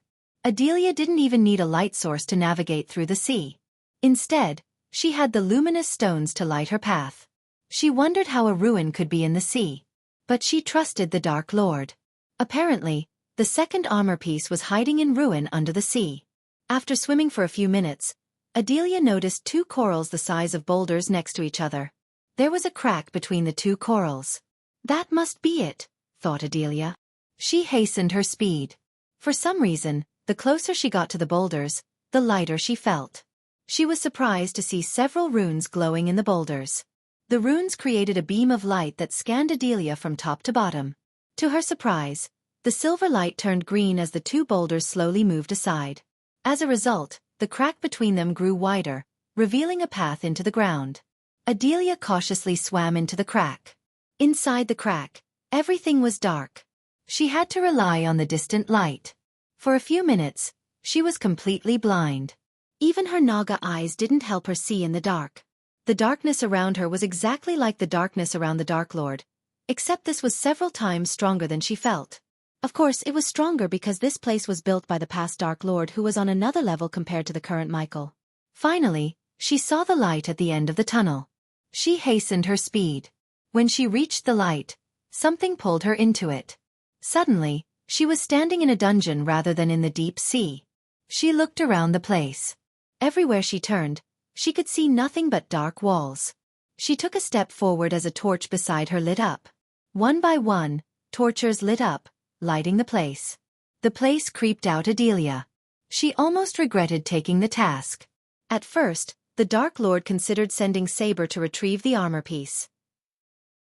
However, Adelia asked the Dark Lord to give her the task because she wanted to clear her mind alone. Compared to searching for the god-killing arrows, retrieving the armor piece seemed like a walk in the park to her. But her relief was short-lived. She noticed countless runes lit up in the walls. As soon as they started to glow, Adelia felt her cultivation being suppressed. Her power fell from the half-immortal stage to the fusion stage and then to the body-refining stage. In a couple of seconds, she became powerless. Fucking hell, Adelia cursed the place. She tapped the device around her wrist as the device radiated a dim red light. Soon, her cultivation level rose up to the body-strengthening stage. The arch-energy crystal within the device couldn't raise her power to the half-immortal stage, but it was better than being powerless. Aren't you a treasure to have? Adelia smiled at the device around her wrist. Despite its size and look, this device was the most powerful and valuable thing probably in the entire world. It enabled its wearer to cultivate even within the void line. She still couldn't believe the Dark Lord managed to build such a device all by himself. If it wasn't for this device, she would have been powerless by now. But after seeing the place makes people powerless, Adelia didn't dare to underestimate it. She cautiously walked forward. On her way, she tried to contact Gaia through the earpiece, only to fail. Looks like I am alone, Adelia sighed. Yet again, this was what she wanted. Some alone time from everyone, including her daughter. As much as she loved Gaia, she hated being nagged. Not a single day passed without Gaia asking about her father. Adelia even asked the Dark Lord not to ponder about Gaia's real father. That was something Adelid did not wish to discuss with anyone. Adelia made herself forward with the silence being her companion. She thought about everything that happened in her life. But her train of thought was suddenly interrupted by a rustling noise.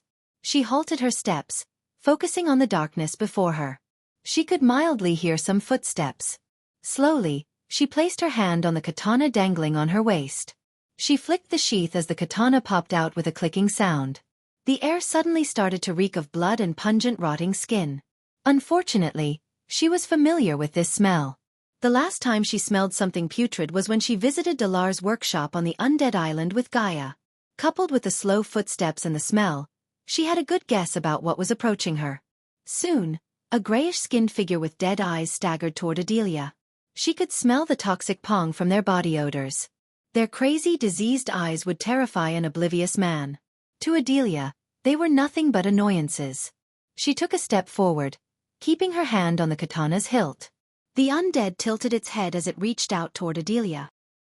When it was just an arm's reach away, Adelia unsheathed her katana as the zombie's head flew away from its body. The decapitation happened so quickly, like a flash of lightning. Her katana even formed a white line in the air. Even the Dark Lord was impressed by her sword skills, especially how she handled the katana. He used to call him the Lady Samurai. But Adelia had no idea why he called her that. The zombie staggered around without a head before falling down. Black goo oozed out of its neck as the pungent smell increased in the air. Adelia walked away from the corpse but not before taking a flesh sample from the corpse. It was not for Dalar but for the Dark Lord. As she moved forward, she faced a couple more undead. Regardless of the undead, she avoided using spells. She was under the sea, and the structure seemed ancient. She didn't want to risk destroying the place with her spells. Besides, she did not need spells to kill the undead. The further she went, the more undead she faced. But no matter how many undead were on her path, they all met the same fate. Each katana swing decapitated a zombie. Her moves were deadly and precise. After a while, the undead stopped appearing. Silence fell over the dungeon once again. Where were they coming from? Adelia asked herself. The runes flowing in the walls seemed awfully similar to Elidar's creations.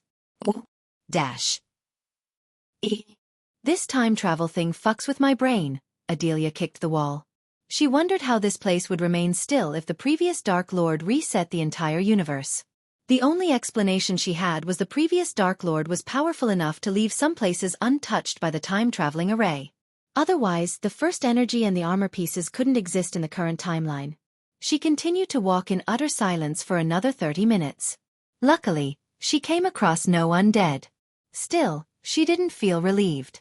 On the contrary, the silence and the lack of undead creeped her out.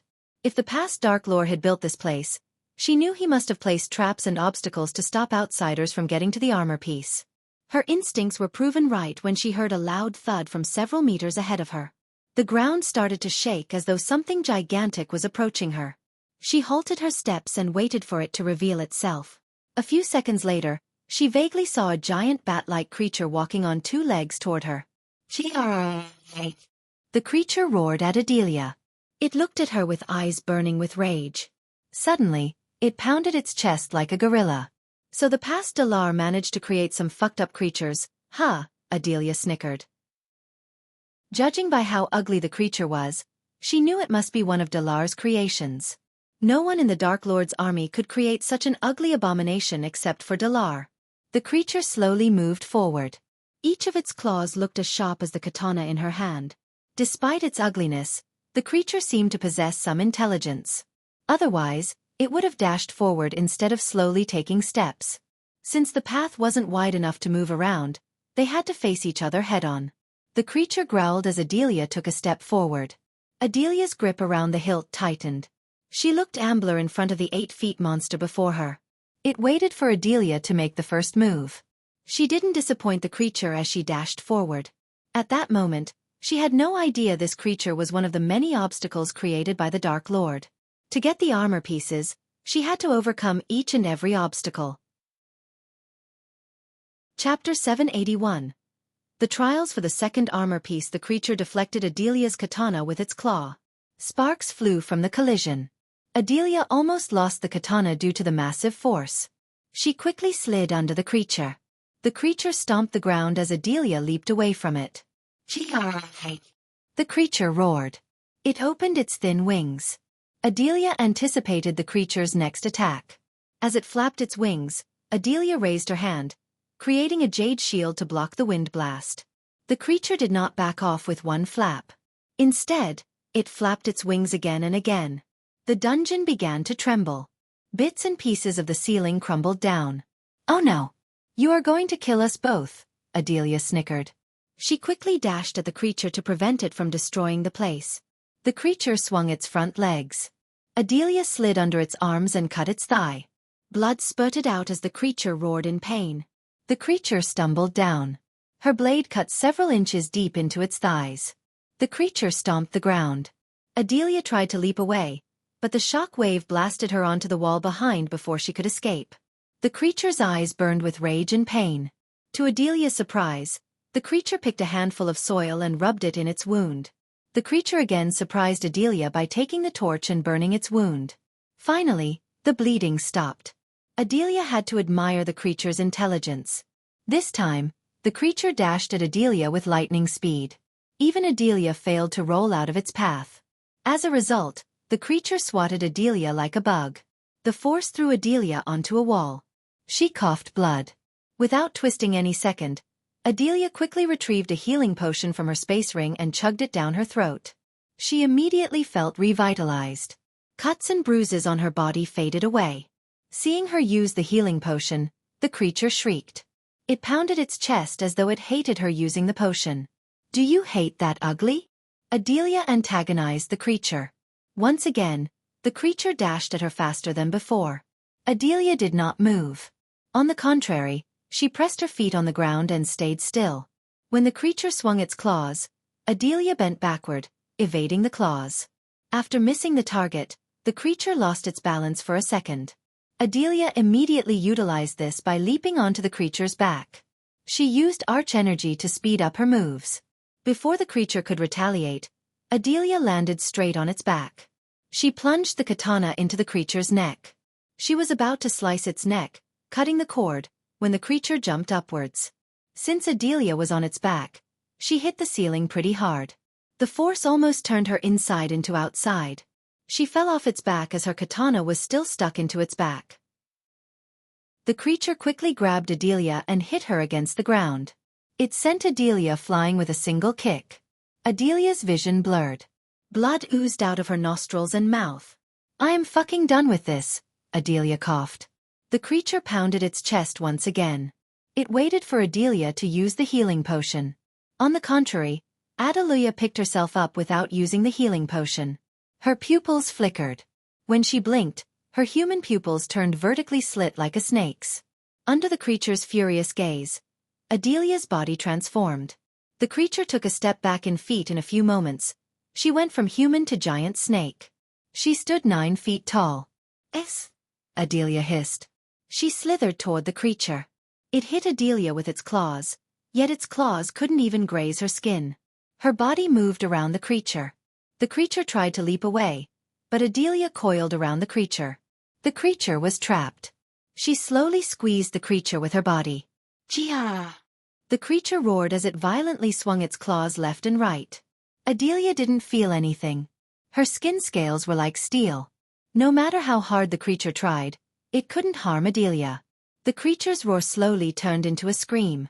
Its eyes glimmered with pain. Slowly, Adelia crushed the creature's bones. The more she squeezed the creature, the louder the sickening crunch sounded. The creature's scream slowly lost its volume. Gradually, the creature stopped moving. Blood spurted out of every pore in its body. Suddenly, a stream of blood sprayed out of the creature's body. The creature's body looked crooked. Adelia moved her head above the creature. She slowly opened her mouth as jade smoke flowed from her mouth. The jade smoke enveloped the creature, slowly turning its body into ashes. Adelia's katana fell down with a clinking sound. Finally, Adelia transformed herself back into her human form. The creature was reduced to a hot pile of ash. "Ugly bastard," Adelia snickered. She picked up the katana and unsheathed it. After killing the creature, Adelia resumed her journey. The creature made her realize this place was more dangerous than she initially thought. She became vigilant, focusing on her surroundings. Luckily, the torches lit up further she moved. Once again, everything became silent. At that moment, even a point-dropping sound would sound like a bell. Only her shadow and the silence accompanied her forward. She wondered how long it took the Dark Lord to build this dungeon. Although she was a half-immortal, the runes around her suppressed her cultivation. Without the device around her wrist, she couldn't have survived the creature.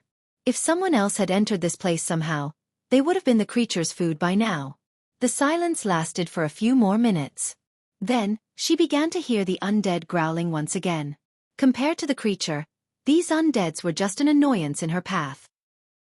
She thought about using spells, but the walls and ceiling looked unstable. Before getting her hands on the armor piece, she couldn't risk flooding the dungeon. The undead staggered toward her from the darkness. She counted at least 20 undeads before her. Despite their number, Adelia showed no signs of distress. Instead, she just smiled. Once again, she unsheathed her katana. With just a swing, she cleaved 2 heads clean off their shoulders. Unlike the creature she faced earlier, these undeads possessed no intelligence. Even after Adelia killed 2, the others reached out to her as though nothing had happened. Adelia did not even flinch as she cut down the zombies without slowing down. Her sword swings were several times faster than the zombies. Before they could touch her, they lost their heads. The black goo splattered across the dark walls and the ground. As much as she loved killing the undead, she reeked of rotten eggs and meat because of the black goo. Fortunately, there was no one beside her. After cutting down the undead, she saw a ray of light in the distance. She hastened her steps. A few minutes later, the narrow tunnel opened into a spacious hall. The moment she stepped into the hall, the place lit up. She noticed a couple of huge braziers with blue flames burning atop. In the dazzling blue light produced by the flames, Adelia noticed several statues around the hall. But what drew her attention more was the black chest in the center.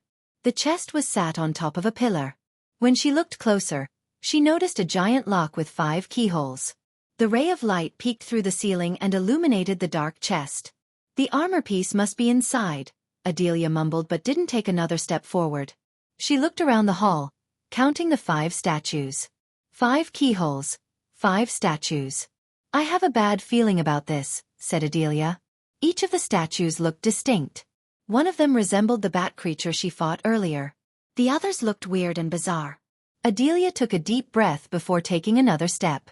Deep down, she expected something to happen.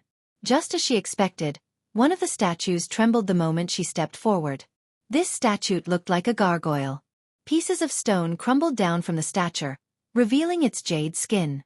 The creature was the size of an adult lion. At least the gargoyle wasn't as big as the bat creature earlier. That was a subtle advantage for Adelia in this battle. The gargoyle-looking creature shook itself, yanking the remaining stone pieces on its body. Adelia vaguely saw a golden key on its neck.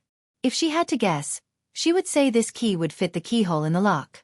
As she took another step, the creature noticed her. It locked its crimson-red eyes with her. Coincidentally, the creature was exactly as strong as she was. It was at the body-strengthening stage. She closed her eyes for a moment to focus on her inner energy. Unfortunately, the runes were still suppressing her cultivation. The creature scratched the ground with its front legs before running toward her. Since they were both at the same cultivation stage, it was a battle of strategy and technique instead of spells and energy. When the creature was just a meter away from Adelia, she stabbed it with her katana. Cling! The katana didn't even penetrate an inch. Instead, Adelia's hands went numb. She felt as though she had stabbed a boulder. The creature hit Adelia with its head and sent her flying. While she was in the air, the creature bit the katana. The creature spat the katana to the other side of the hall. Adelia growled. As she picked herself up, the creature roared. To her surprise, the roar turned into a peal of laughter. Adelia was stunned. She didn't expect the creature to laugh at her. Moreover, it was mocking laughter. She burned with rage being ridiculed by a creature such as this. "It's on," Adelia cracked her knuckles. Her eyes glimmered with rage. Without waiting for the creature to attack her, she dashed at it. She didn't retrieve any weapons from her space ring. Instead, she chose to fight with her bare hands. Chapter 782. Poison-spewing snake. Adelia and the gargoyle clashed in the middle. Their collision made sparks fly. Instead of using a weapon, Adelia fought with her bare hands. The gargoyle raised both its front legs to crush her, but Adelia grabbed its legs and overpowered the gargoyle. Even without cultivation power, Adelia was able to match the gargoyle's raw strength. The gargoyle tried to take a bite of Adelia's head, yet it couldn't reach her. Arg! Adelia roared as she pushed back the gargoyle. Every bit of muscle in Adelia's body bulged up. Purple veins appeared on her skin as her pupils became slit vertically. Eventually, she pushed the gargoyle against the wall. While the gargoyle was struggling, Adelia kicked it in the leg. The gargoyle roared. She kicked it in the leg in the same spot again and again until cracks appeared in its leg made of jade. Regardless of what it was made of, the gargoyle roared in pain just like any other beast would. The gargoyle stumbled down as it matched Adelia's height. As soon as it met Adelia's gaze, the gargoyle became crazed with pain and rage. It violently tried to munch her head with its big mouth. Adelia moved her head left and right, avoiding the gargoyle's mouth by mere inches. They were at a stalemate for a few moments until Adelia lifted the gargoyle by its leg and smashed it on the ground. It happened so quickly. Her raw strength was beyond any typical body-strengthening stage cultivators. The gargoyle didn't expect such strength and movement from her. The ground cracked by the collision. Without giving the gargoyle any time to retaliate, Adelia sent it flying with a kick, just like how it kicked her earlier. She cracked her neck. The gargoyle struggled to get back to its feet. The crack in its leg grew wider when it stood up. Adelia locked her gaze with the golden key around its neck. As though the gargoyle realized her intention, it looked at the key for a moment. Adelia once again dashed at the gargoyle as it flapped its jade wings to leap into the air. Hovering in mid-air, the gargoyle opened its mouth. Several jade spikes shot out of its mouth. Adelia managed to roll out, evading the rain of spikes. "You got some tricks, huh?" Adelia snickered. With a single jump, she leaped into the air. In mid-air, she punched the gargoyle right in the face. When he first met the gargoyle's jade face, it sounded like an explosion went off. The gargoyle went crashing down. Before it could get back to its feet, Adelia shot toward the gargoyle. She landed on the gargoyle's head. "Gee, alright," the gargoyle roared. However, Adelia grabbed its jade wings and ripped them off with brute strength. She sat on top of the gargoyle, locking its head using her arms. She squeezed the gargoyle's neck as hard as she could. Cracks slowly formed around the gargoyle's neck. It tried to stand, only to fail. Adelia kept pushing it down and squeezing its neck. The cracks grew wider and wider until jade pieces crumbled down from its body. The gargoyle's feet squirmed as the glow in its eyes slowly faded away. A while later, more and more jade pieces crumbled down. Soon, its head bobbed without life. Finally, Adelia roared as she ripped off the gargoyle's neck from its shoulder. As soon as she destroyed the gargoyle's neck, its entire body turned into nothing but jade dust. Only the golden key remained intact. Adelia breathed heavily on the ground. She slowly grabbed the key. "One out, for more to go," Adelia said. Adelia picked herself up. With the key in her hand, she made her way to the chest in the center. The chest trembled slightly when she put the key inside the lock. Afterward, dark smoke escaped from the chest before floating toward another statue. It was a 9-foot cobra with wings on top. Adelia quickly took out a healing potion and emptied it down her throat. Just like before, the stone statue trembled as pieces of stone crumbled down. Soon, a purple-skinned snake came to life from the statue. Its emerald-green eyes glimmered with killing intent. The snake slithered around the hall instead of attacking Adelia. The blue flames from the brazier illuminated the diamond scales on the snake. The snake almost matched Adelia's true form. It hissed at Adelia yet kept its distance from her. The snake seemed like it was studying Adelia. Since she was not in a hurry, she waited for the snake to make its first move. Moreover, Adelia tried to find the key on the snake's body. To her surprise, she saw a glimmer inside the snake's mouth when it hissed at her. Adelia slowly stepped toward her katana. Unlike the gargoyle's stone-like skin, the snake's skin seemed soft and vulnerable to her blade. The snake stopped moving. Instead, it turned its head toward the katana. The snake hissed as it realized Adelia's intention. Finally, it slowly moved toward Adelia. When it was just a few meters away, the snake suddenly swung its tail. Adelia quickly managed to jump in the air, avoiding the tail. She dashed at the katana before landing back on the ground. The snake surprised Adelia by spitting a purple glob at Adelia. She swayed her body to the side in the air, barely evading the glob. When it flew past her face, Adelia smelled a nauseating stench. There was no doubt in her mind that this glob was poison. The ground sizzled like deep frying. The glob of poison was powerful enough to roast the ground itself.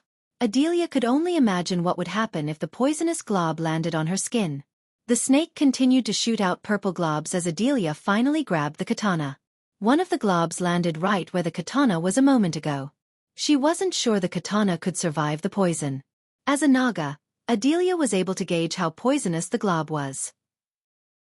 According to her, this purple glob was several times more potent than the poison in her poison gland. Adelia dashed out of the poison glob's trajectory. For a few moments, she zigzagged through the hall, evading the globs. She waited for the snake to stop shooting. When it did, Adelia dashed at the snake. The snake's giant body slowed its movements. Adelia's human form made her nimble and agile. As a result, she cut the snake before it could move away. As she hoped, the snake's skin wasn't as tough as the gargoyle's. Her katana cut the snake deep. Purplish blood spurted out of its body. Even its blood was poisonous. She quickly swung her katana, yanking the blood off her blade. The snake hissed. She used the arch energy to leap into the air. Since it was a snake, Adelia targeted its eyes. If it couldn't see her, she would be at an advantage. To the snake's surprise, Adelia raised her hand as two golden beams shot out of her hands. The snake was caught off guard. It did not expect Adelia to use a spell. Thanks to the device around her wrist, she cast a spell. The two beams penetrated the snake's eyes. "Grh!" The snake roared in agony. Its scream almost tore Adelia's eardrums. The snake's body violently twitched. Adelia pressed her advantage by boosting her speed with arch energy. She flew around the snake, cutting the snake repeatedly. Unfortunately, the snake was too thick to cut its head with a single cut. Hence, she had to cut around her neck again and again, one small cut at a time. Suddenly, the snake began to shoot a poisonous cloud. The purple cloud of poison enveloped the hall. For a moment, Adelia's throat burnt as her vision turned blurry. She just took a whiff, and the poison already affected her body. But being the mother of the Dark Lord's fiancé came with a few perks. One of them was a special mask and antidote for poisons. She quickly put the mask on her face before she lost consciousness. Then, she immediately drank the silver potion. Gradually, her vision cleared up. Just to be safe, Adelia drank a healing potion. She was almost tempted to use the berserker pill Gaia gave her. But she chose not to. The snake was strong but not strong enough to give Adelia a headache. The snake would have been a bloody paste if she could use her cultivation. Furthermore, Adelia was a battle junkie, just like Gaia. The stronger the opponent was, the more excited she would feel. Simply put, Adelia wanted the battle to last long. Battles calmed her mind and soul in her own twisted, strange way. She patiently waited for the snake to stop spewing poisonous clouds. Surprisingly, it took almost 5 minutes. Only then did the purple poison in the air clear. The snake's movements slowed down. Adelia knew the snake was exhausted. Coupled with the cuts in its body and the blind eyes, the snake was on its way to greet the death. She just had to speed up the process. Once again, Adelia dashed at the snake. Considering the snake was blinded by her, it had no idea that Adelia was on her way to end its life. Because it was a snake, Adelia felt a bit of pity for it. Hence, she just leaped into the air and stabbed the snake right between the eyes. The snake stopped its twitching all of a sudden. The snake let out a groan before collapsing down. Just like the gargoyle, the snake's body turned into a pile of dust after it died. The golden key glimmered within the ash. She picked up the key from the ground. 3 to go, said Adelia. She took a deep breath as she went to put the sky in the lock. But before she could do that, Adelia drank a healing potion. For a few moments, she just took deep breaths. Because she knew that another statue would come to life when she used the key in the lock. Therefore, she wanted to take a few moments to rest her body. Each of the 3 remaining statues looked terrifying. Anyone would have been worried but not Adelia. She looked excited to face 3 more beasts. Chapter 783. Something related to the Dark Lord. While Adelia was fighting the beasts to get the second piece of the armor left behind by the past Dark Lord, Saber was heading for Ysirius. His destination was the Aqua Palace. Sadie received a piece of information about something valuable that was about to be auctioned. Surprisingly, this item had some kind of connection to the Dark Lord. Hence, Saber attended the auction under the Dark Queen's order. Since the Dark Lord was in his heavenly tribulation, most of his subordinates were on the floating mountain except for Saber. Rather than participating in the auction himself, Saber was ordered to be a spectator. If the item had any significance to the Dark Lord, Saber was ordered to track down the buyer and steal it. Gaia didn't bother to spend millions of gold coins in the auction, especially when they were in a financial crisis. By the time Saber reached the outskirts, the darkness had enveloped the world. Although Saber had no need to worry about the daylight anymore, he still loved the night more than the day. On a pitch-dark night, the Aqua Palace was fairly quiet. Several groups of guards patrolled the island, and each of them was at the soul refining stage. The Aqua Palace spared no expense in armoring them up. They were armored to the teeth, and their armor glowed in the night due to the runes engraved in them. As Saber approached the island, he noticed a sliver of glow around the island. Apparently, they placed new arrays and runes to ensure the island's defense. The last thing the Aqua Palace wanted was an attack from the Dark Lord. But Saber knew the Dark Lord had more pressing concerns than attacking the Aqua Palace for no reason. As far as Saber was concerned, the world was so wrong about the Dark Lord. He wasn't as evil as the Guardians painted him to be. Saber heard hushed discussions and commands from all over Aqua Palace. Most conversations were about the royal dragon skeleton the Aqua Palace dug out recently. Neither Saber nor the Dark Lord had any interest in the skeleton. Hence, Saber paid no attention to these conversations. But none of them talked about the mysterious item Saber was looking for. The auction was scheduled to begin when the sun rose. Since Saber had arrived at the island earlier, he sat under a tree, enjoying some peace and quiet. He even closed his eyes to take a quick nap. The night quickly passed. Sun broke the dark skies from the horizon, showering the island with its golden rays. Saber's eyelids twitched as he slowly opened his eyes. The Aqua Palace had been decorated with ribbons and lanterns as nobles and commoners streamed in and out of the building. The VIPs were flying in another direction to enter the place using a separate entrance. Today was the first day of the Aqua Palace auction. Last time the Dark Lord himself honored the auction by participating. This time, the Aqua Palace hoped he wouldn't arrive. They had arrays and security mechanisms to catch him if he did. Unknowing to the people, the Guardians were roaming the island, just in case. In the past, the auction time had always been the busiest day in Ysirius. Thousands of people would come from every part of the continent to watch and participate in the auction. However, today was an exception. Compared to the last time, Saber saw fewer people on the island. As a regular to the auction, Saber could tell the decrease in the crowd. The sun slowly rose into the air, emitting a red glow that bathed the lands in its warm light. More and more people began to gather at the Aqua Palace. People found it extremely difficult to walk to the entrance without being squeezed. Saber was among the first 30 people who entered the building. After he entered, he heard firecrackers and a thunderous bell. They symbolized the start of the auction. Crowd or no crowd, the Aqua Palace began the auction right on time. Just like any other organization, the Aqua Palace also raised the entry fee. They charged 70 gold coins per person, unlike the last time when they charged 50 gold coins. Although this price hike made a small group unhappy as usual, it did not stop them from paying. No commoner would have dared to participate if someone charged 70 gold coins in Elan or Azer continent. But this wasn't Elan or Azer. In our continent, even a commoner could spare 70 gold coins. There was a reason why everyone called the our continent the richest. After the gates opened up for the auction house, the people that already had tickets and had been waiting outside for a very long time began to enter through the entrance in a straight line. Saber covered his face with a gray hood. He slipped into the crowd, slowly following the people to the auction hall. As he reached the inner halls, a large grandeur hall greeted his eyes. The space was filled with neat rows of seats for as far as the eye could see. There were at least 3,000 seats around the hall. The auction hall had 2 stories worth of seats. Installed on the sides of every seat were dozens of private rooms for VIPs.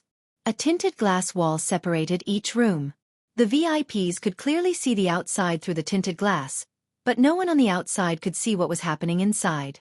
Everyone focused on the stage in the middle where the items would be auctioned. Several stands remained in a neat row in the center. They were all covered with red cloth to prevent people from seeing through. Finding a relatively isolated seat, Saber calmly sat down and waited for the auction to start. People all around him were slowly starting to settle down as well. Eventually, the auction house was filled up. One couldn't find a single empty seat.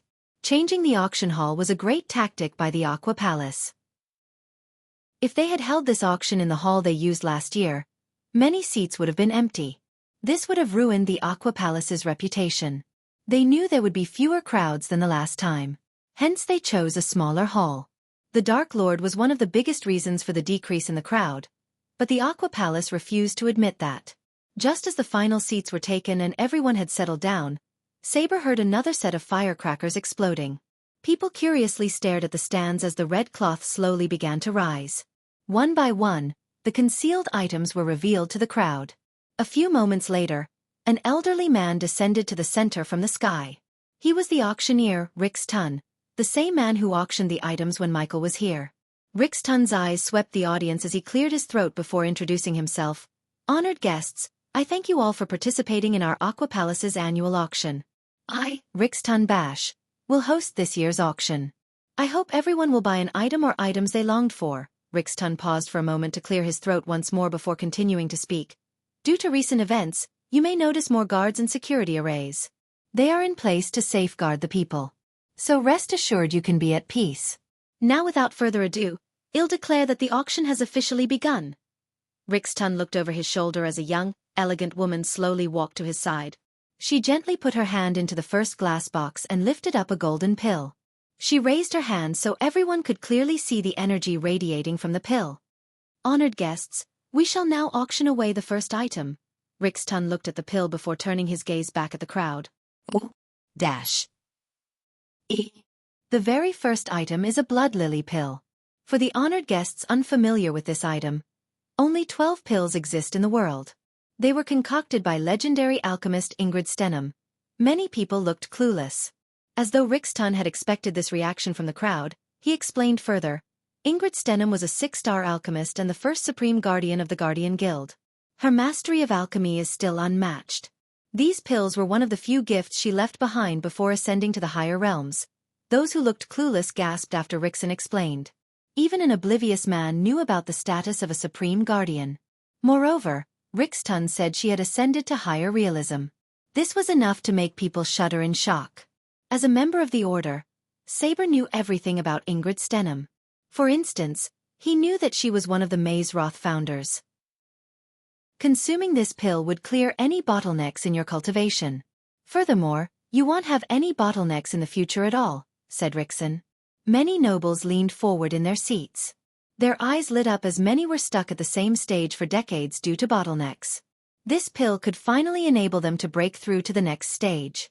Rixtun smiled as he knew the nobles would go crazy for the pill. Saber was surprised that the auction began with a priceless pill such as this. The starting bid for the Blood Lily pill is 5 million gold coins. Every new bid will add an additional 1 million minimum. You may begin bidding. Rixtun's thunderous voice swept across the hall. 6 million. 8 million. 9 million. As Rixtun expected, The nobles fought like starving dogs for the pill. In a few minutes, the pill's price went from 5 million to 15 million. The price was nothing compared to having no bottlenecks in their lives.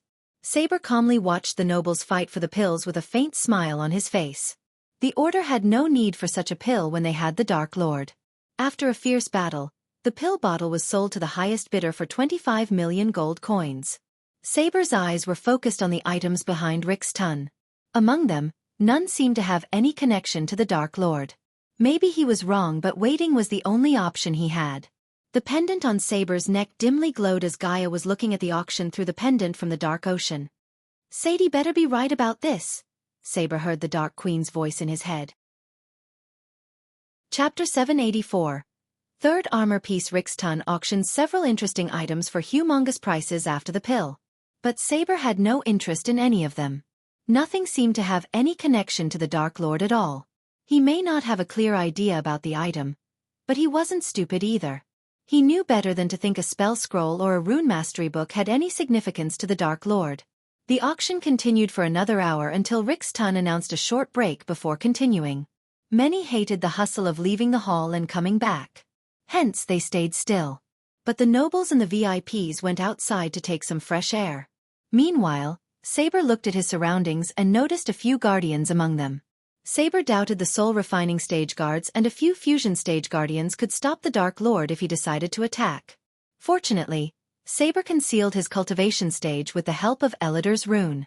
Otherwise, his fusion stage cultivation might have raised a few eyebrows. Being a fusion stage cultivator in the VIP rooms was one thing, but sitting among the commoners was not normal. The guardians would have immediately alerted the Supreme Guardian if they had seen Saber. Soon, seconds turned into minutes, and minutes turned into hours. Saber waited patiently for Rick's ton to return. He hoped Rick's ton would bring new items to auction. As Saber expected, several guards accompanied Rick's ton to the stage. They carried another set of items covered with red cloth. Once again, the bell rang, following the sound of firecrackers. The crowd gradually shut their mouth. Rick's ton waited for the crowd to turn completely silent. A while later, Rickson cleared his throat. "Thank you for your patience, ladies and gentlemen. Let us begin the second part of the auction without delay," said Rick's ton. He looked over his shoulder as a soldier flicked his wrist.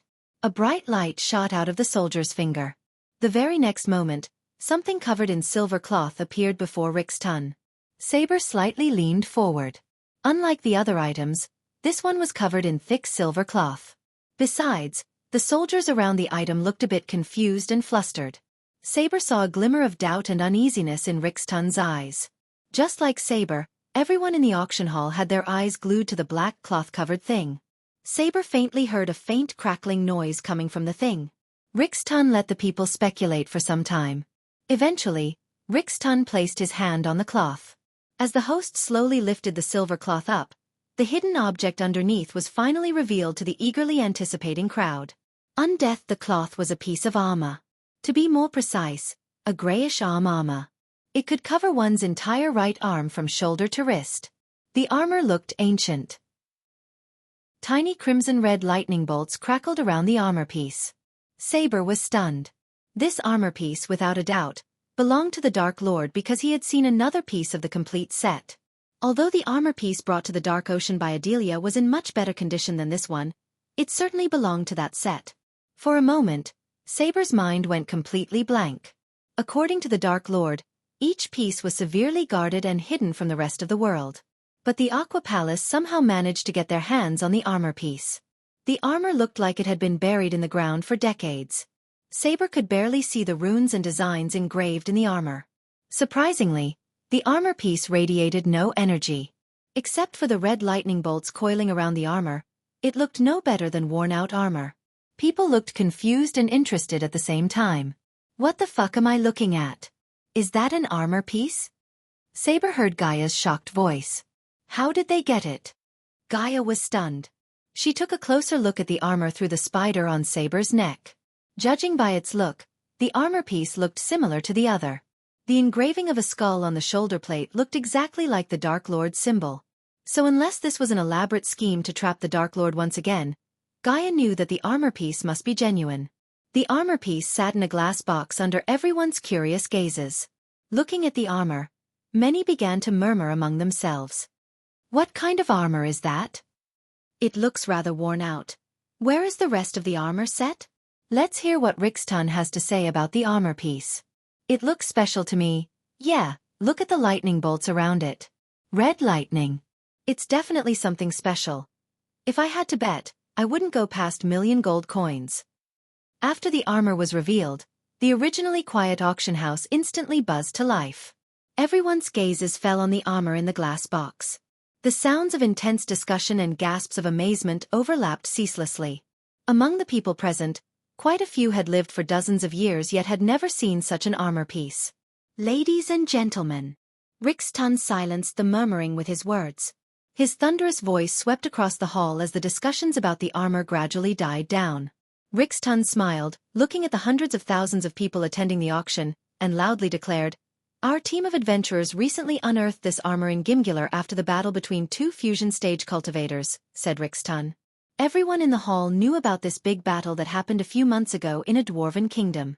Apparently, a dwarven royal guard and a rogue dwarven cultivator went all in to kill each other. Since the dwarves were usually battle-hungry fiends, no one was surprised at their battle. However, their battle reduced several villages to ruin. Apparently, their battle happened to happen above a dungeon built to guard the armor piece. Because of time and the effects of the battle, the armor piece was unearthed by the adventurers. The battle lasted a week until the rogue dwarf managed to escape Gimgular. Noah tried to stop the battle, but the dwarves gave no face to the Guardian Guild.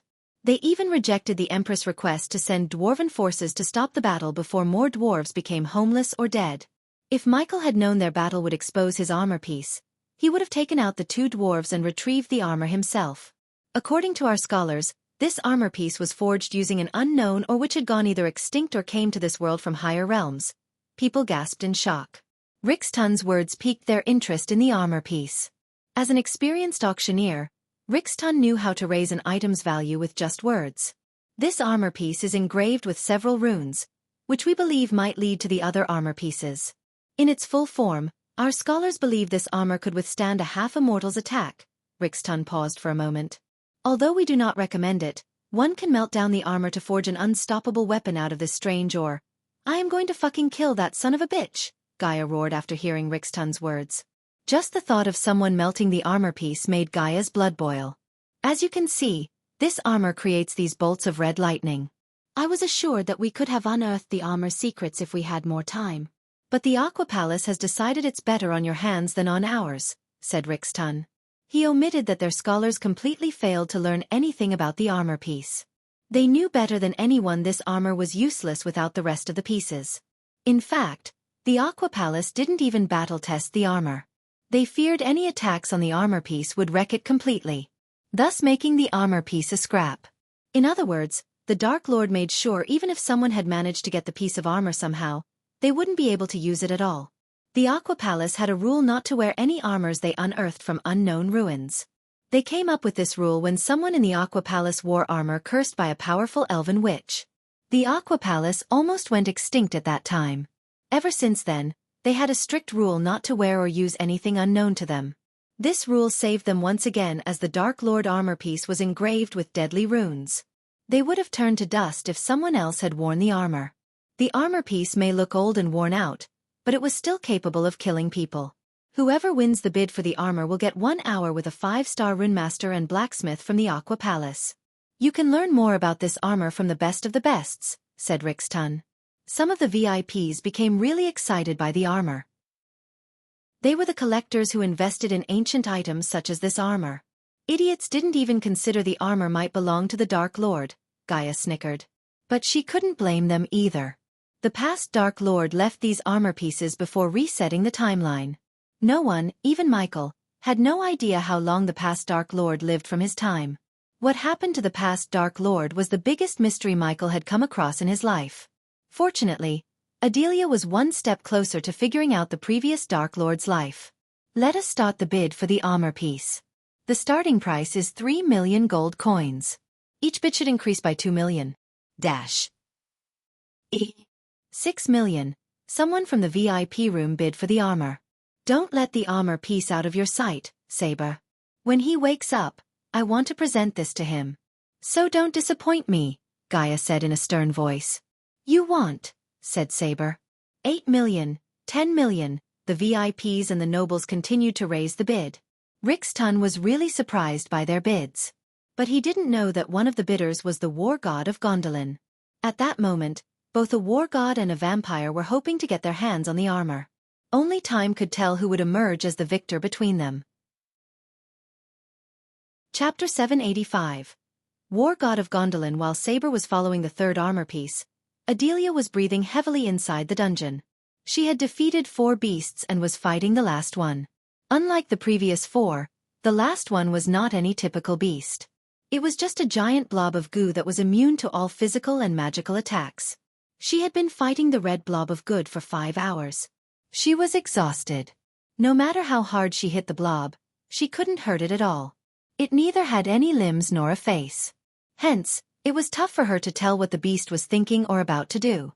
Strangely, the blob did not attack Adelia but kept her from reaching the chest. Moreover, she didn't see any key on its body. She had a bad feeling that the key might be inside the goo, but she didn't wish to test that theory. Why? Because the blob of good stank to high heaven. Never in her life had she smelled something so putrid and nauseating. She couldn't even find something to compare the smell with. To fight the smell, she had to wear a mask on her face. Still, the smell managed to penetrate the mask itself. What the fuck are you? Adelia growled. She raised her hand as a stream of fire shot out of her hands. She had already tried to burn the blob, only to fail. But she hoped this time would be different. On the contrary, the red flames just brushed past the blob, causing no harm to it. Adelia was annoyed to the point she dashed at the blob with her katana raised. She wanted to chop the blob into countless pieces. The blob quickly moved in front of the chest, shielding it with its body. It was really surprising how fast the blob moved to protect the shield. She wondered what would have happened if she had brought backup. Thinking about it, she almost regretted not bringing Saber or his men with her. She cut the blob in anger. It felt like she had cut a wax statue. The cut in its body closed in a blink of an eye. Arg! Adelia roared as she raised her hand. In a blink of an eye, a chakra appeared above the blob. Jade spikes shot out from the spinning chakra. The spikes penetrated the blob into its body. However, the spikes barely harmed the blob. It just absorbed these spikes with its gooey body. She even tried to turn herself into her true form and attack the blob. Yet everything led to utter failure. This blob was immune to everything. Come on. Out of the way, ugly, Adelia said, leaping away from the blob. The blob did not respond to her. Not a single peep came out of its mouth. Since the blob hadn't attacked her yet, she just sat down and breathed heavily. The blob remained still before the chest instead of attacking her. It seemed to have no intention of attacking, nor it had any offensive capabilities. This blob was created to protect the chest and exhaust the opponent to death. The blob was one of the creations of Dalar when he worked under the past Dark Lord. The Dalar in the current timeline was still years away from creating this blob. In a sense, Adelia was really lucky to face creations from the past. Adelia was tempted to contact Gaia or the Dark Lord himself only if he hadn't triggered a heavenly tribulation. Adelia knew for certain he could destroy this thing in a blink of an eye. Unfortunately, he was not here, which made dealing with this annoying blob her problem. She stared at it from top to bottom.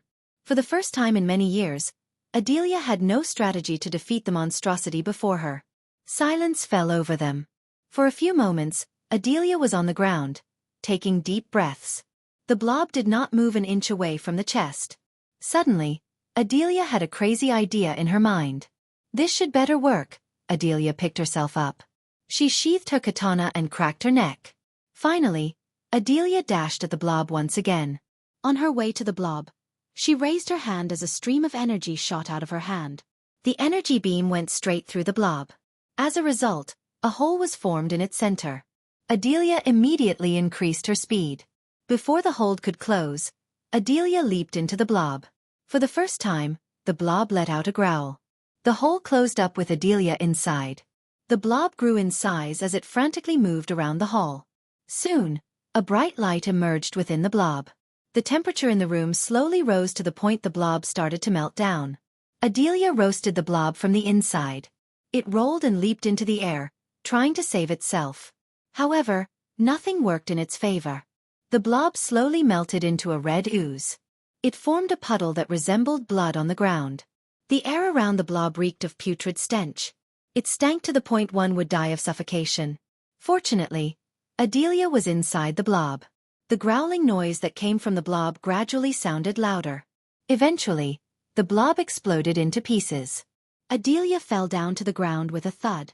She was completely covered in red goo from head to toe. In her hands, a golden key glimmered. The key put a smile on her face. With the fifth and the last key in her hand, she was one step closer to seeing what was inside the chest. She got up to her feet and walked toward the chest.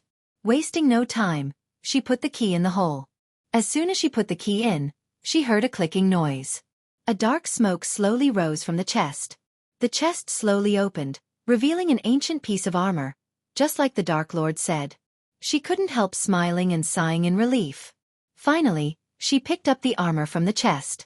But to her surprise, a bolt of lightning hit her out of nowhere. She was sent flying away from the chest. It took her a second to realize what had just happened. She hit the wall before falling down. She felt a sharp pain in her chest. Luckily, the lightning bolt did not penetrate her. When she looked up at the chest, gritting her teeth, she noticed a ghostly figure rising from the chest. The figure slowly took the shape of the Dark Lord himself. Dark Lord! Adelia immediately knelt down to pay her respect to the Dark Lord. The aura around him terrified Adelia. His eyes glimmered with amusement. He calmly looked at Adelia. Suddenly, a dark beam shot out of his eyes. The dark beams fell on Adelia. Bring this chest to your Dark Lord, the Dark Lord said in a powerful voice. Adelia shuddered, hearing his voice. But she managed to nod her head. Yes, Dark Lord, said Adelia. Adelia lifted her head to look at the Dark Lord. He smiled at her. But she saw a glimpse of pain and sadness within his eyes. She wanted to question the Dark Lord. But the ghostly figure of the Dark Lord faded away in front of her. She had no time to say anything to him. After he disappeared, Adelia could only take the chest. She reached the chest and picked it up.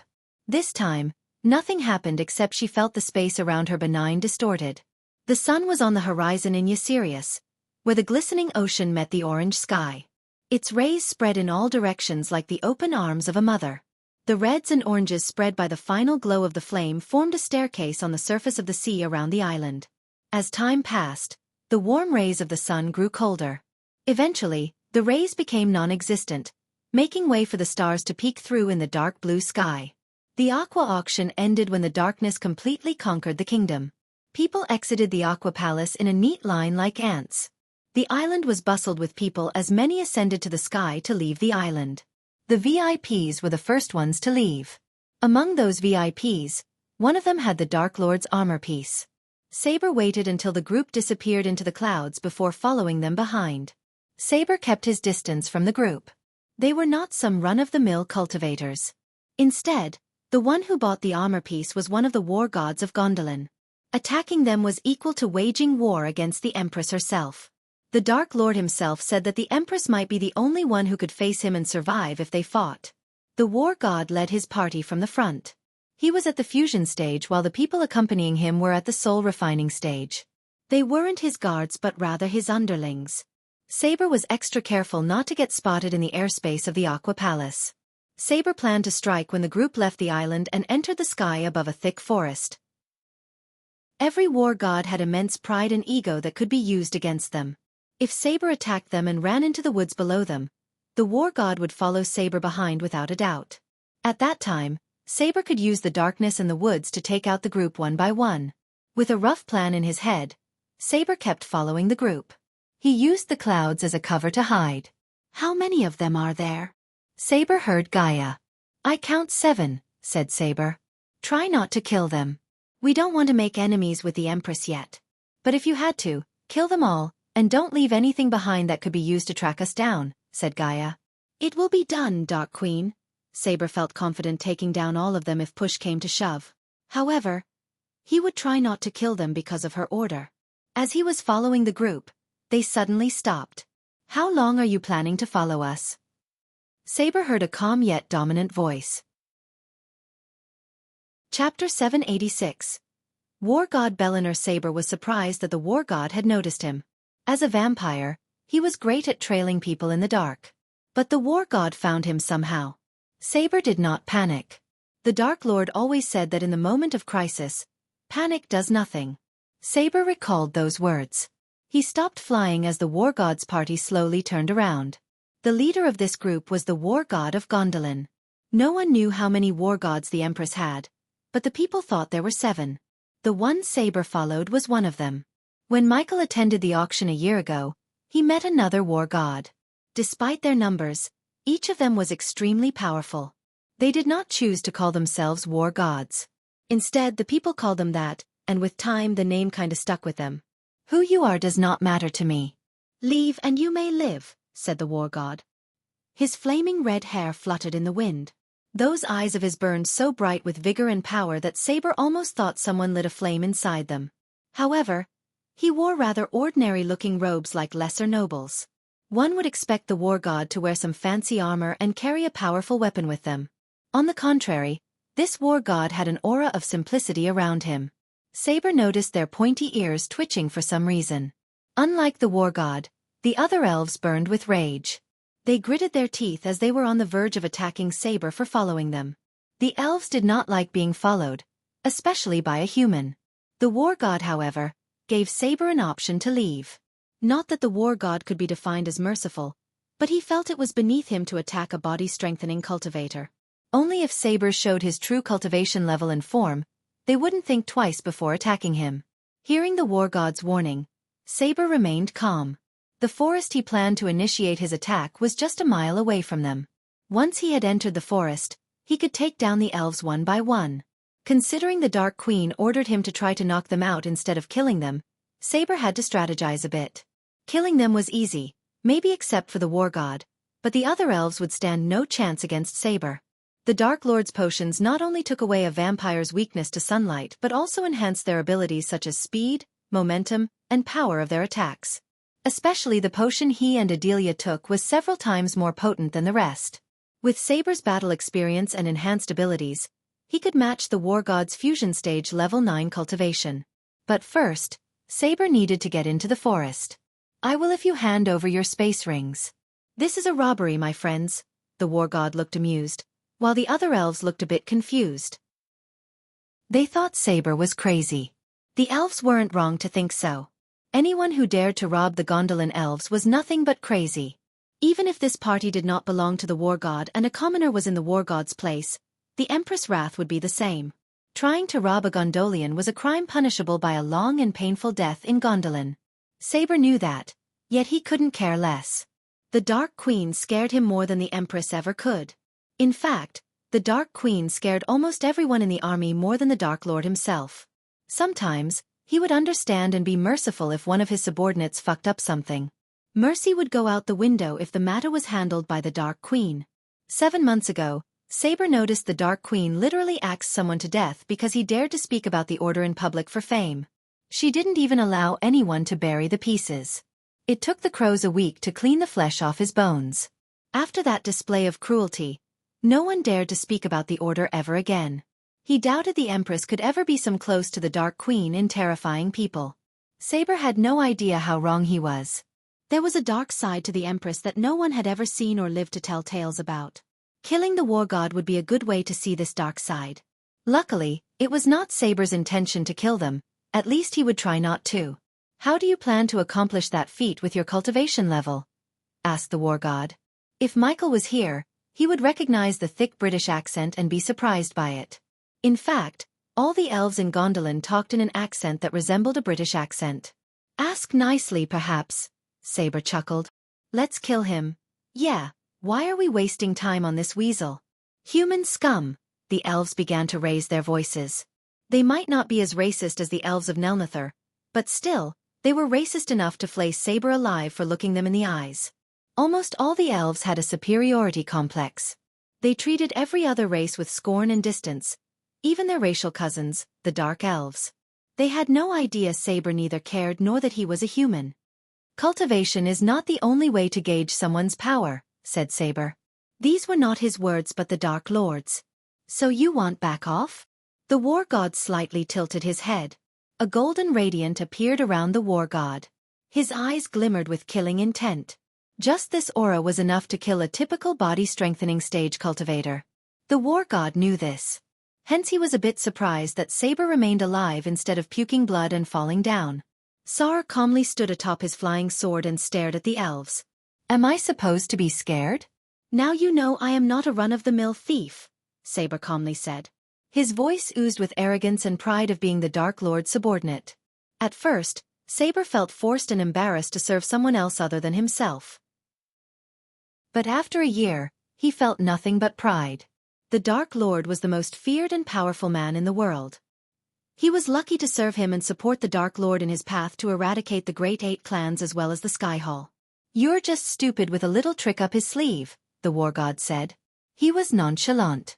Unless this thief was a half-immortal, the war god had no problem killing him. End him, said the war god. He didn't bother to attack Saber himself. Instead, he let one of his minions deal with Saber. The elf cracked his knuckles before hovering towards Saber. Since he was at the soul-refining stage, he thought he could take on Saber. Saber remained calm as still water. When the elf approached, he grabbed Saber by his neck. Saber slowly squirmed, turning his back toward the forest. The elf clenched his fist. Almost everyone in the world knew about the elves and their arrogance. They liked to toy with their foes before killing them, especially the weak ones. Since Saber pretended to be a body-strengthening stage, the elf smiled with amusement. He balled his fist and punched Saber in the chest. Upon the elf's fist hitting Saber's chest, a booming sound resonated. Saber was sent flying. The elf watched Saber flying toward the forest. Saber took advantage of the situation by intentionally flying into the forest. He crashed through the canopy, breaking several branches. Dash. The war god's gaze turned cold. Finish what you've started, the war god said with a murderous tone. Just his voice alone was enough to make the elves tremble. I will return with his head, said the elf who punched Saber. The elf immediately flew into the forest, following Saber's trail. After the elf disappeared into the foliage, the war god turned his gaze toward the other elves. Go on. Help him. Come with his head or don't come at all. The war god grinned like a devil. The elves dared not to linger any second longer. Compared to the other war gods, Bellinor was the kindest. Otherwise, he wouldn't have given the thief an option to escape.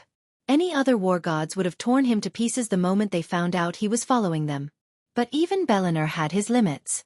After sending the elves to hunt down Saber, Bellinor hovered above the forest. For some reason, Bellinor felt something amiss. The thief did not seem like an ordinary thief. Something was definitely strange about him. An ordinary thief wouldn't have dared to mess with a war god. The forest the elves entered was oak-brown and primitive. The grasses they stepped on were crackly beneath their feet because of the recent dry spell. One would be in awe of the size and majesty of the trees, but not these elves. They were not here to enjoy the beauty but to kill a human. The trees' knotted arms rose ever upwards, as far as one's head could lift. They were hoary fortresses and stood proudly. The orchestra of birdsong suddenly stopped as the elves entered. A pair of jays were screeching high up in the canopy of the trees. These scavengers of the bird world sensed the murderous aura around the elves. Their eyes gleamed with delight as they hoped they could eat fresh meat soon. Spread out. He must be here somewhere. One of you stay in the air and make sure he doesn't fly away. An elf barked orders at the others. When did you become the boss of us? Asked another elf scornfully. Why don't we go to Bellinor and ask him? Fuck you. The elves scattered through the forest quickly after hearing Bellinor's name instead of bitching. The elves spread their focus around them to find Saber. Little did they know Saber was watching them and waiting for them to spread out. The elves thought they were hunting Saber, but it was the other way around. With darkness and forest to his advantage, Saber had the battle in hand. Chapter 787. Taking out one by one inside the forest, Saber watched the elves from a safe distance. He could feel their senses. Whenever he felt their senses getting close to him, he leaped away from one branch to another. As though nature wanted to add some twist to their situation, dark clouds soon gathered in the sky above the forest. Saber heard the thunder rumbling. The wetness in the air suddenly increased, warning Saber about the upcoming heavy downpour. Everything under the thick canopy rustled. He heard the elves growl. They hated getting their hands dirty. These elves were natured in palaces and mansions. Thus, they hated everything related to dirt. The elves hovered above the ground to avoid stepping on the mud. Saber could pinpoint each and every elf in the forest. They were searching for him alone, which was a big mistake.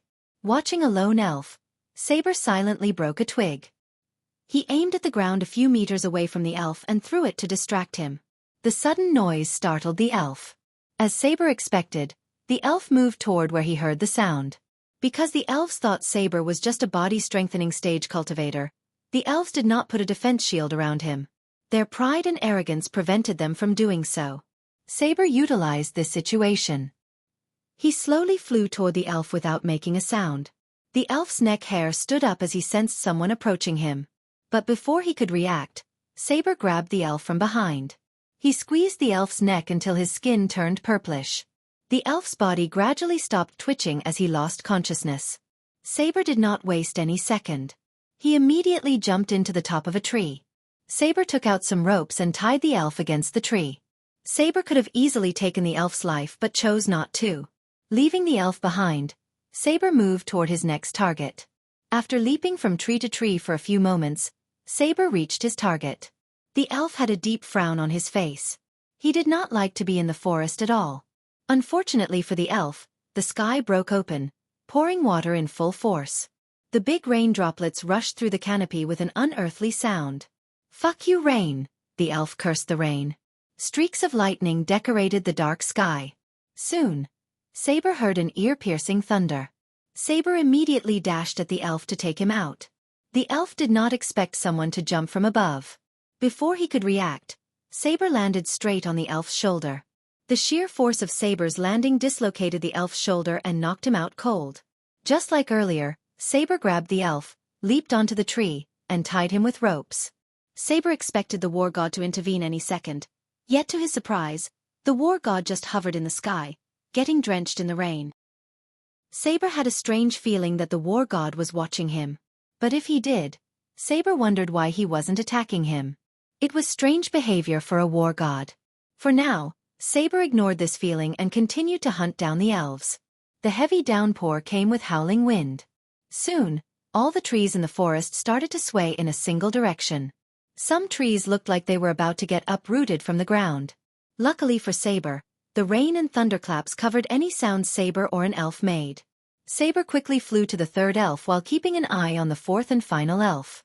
As Saber moved closer, he noticed a faint glow around the elf. The rain droplets vaporized upon hitting the glow around the elf. Hence, the elf remained dry and cozy. But the elf's coziness was short-lived as Saber leaped onto him, breaking the shield with a single punch. The shield exploded at the same time when a thunderclap resonated through the forest. The thunderclap masked the sound of the shield exploding and the elf growling. Saber did a quick work hiding the unconscious elf just like before. Finally, only one elf remained. Saber wanted something special for the elf because he was the one who punched Saber earlier. As a proud elder vampire and a subordinate of the Dark Lord, it was only natural that Saber would pay back his debt in multiple folds. He was almost tempted to kill the elf.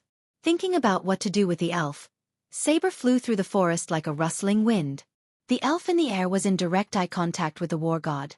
Hence, attacking him would be equal to attacking the war god himself. Dash.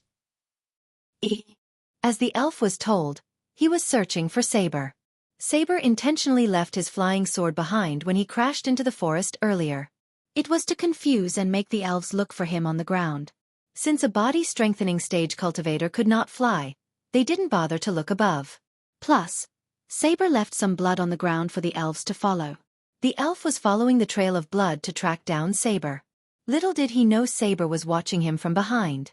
The elf was too focused on the train and failed to notice anything around him. "Did you see him flying away?" Suddenly, the elf shouted as the birds resting in the forest scattered away. The elf didn't bother to lower his voice. Even though they weren't in Gondolin, they acted otherwise. For them, all of Ar belonged to them, the superior race of all. They could conquer all Aur if they wished to because Gondolin had the mightiest army in the world. However, even the dwarves couldn't match the elven might.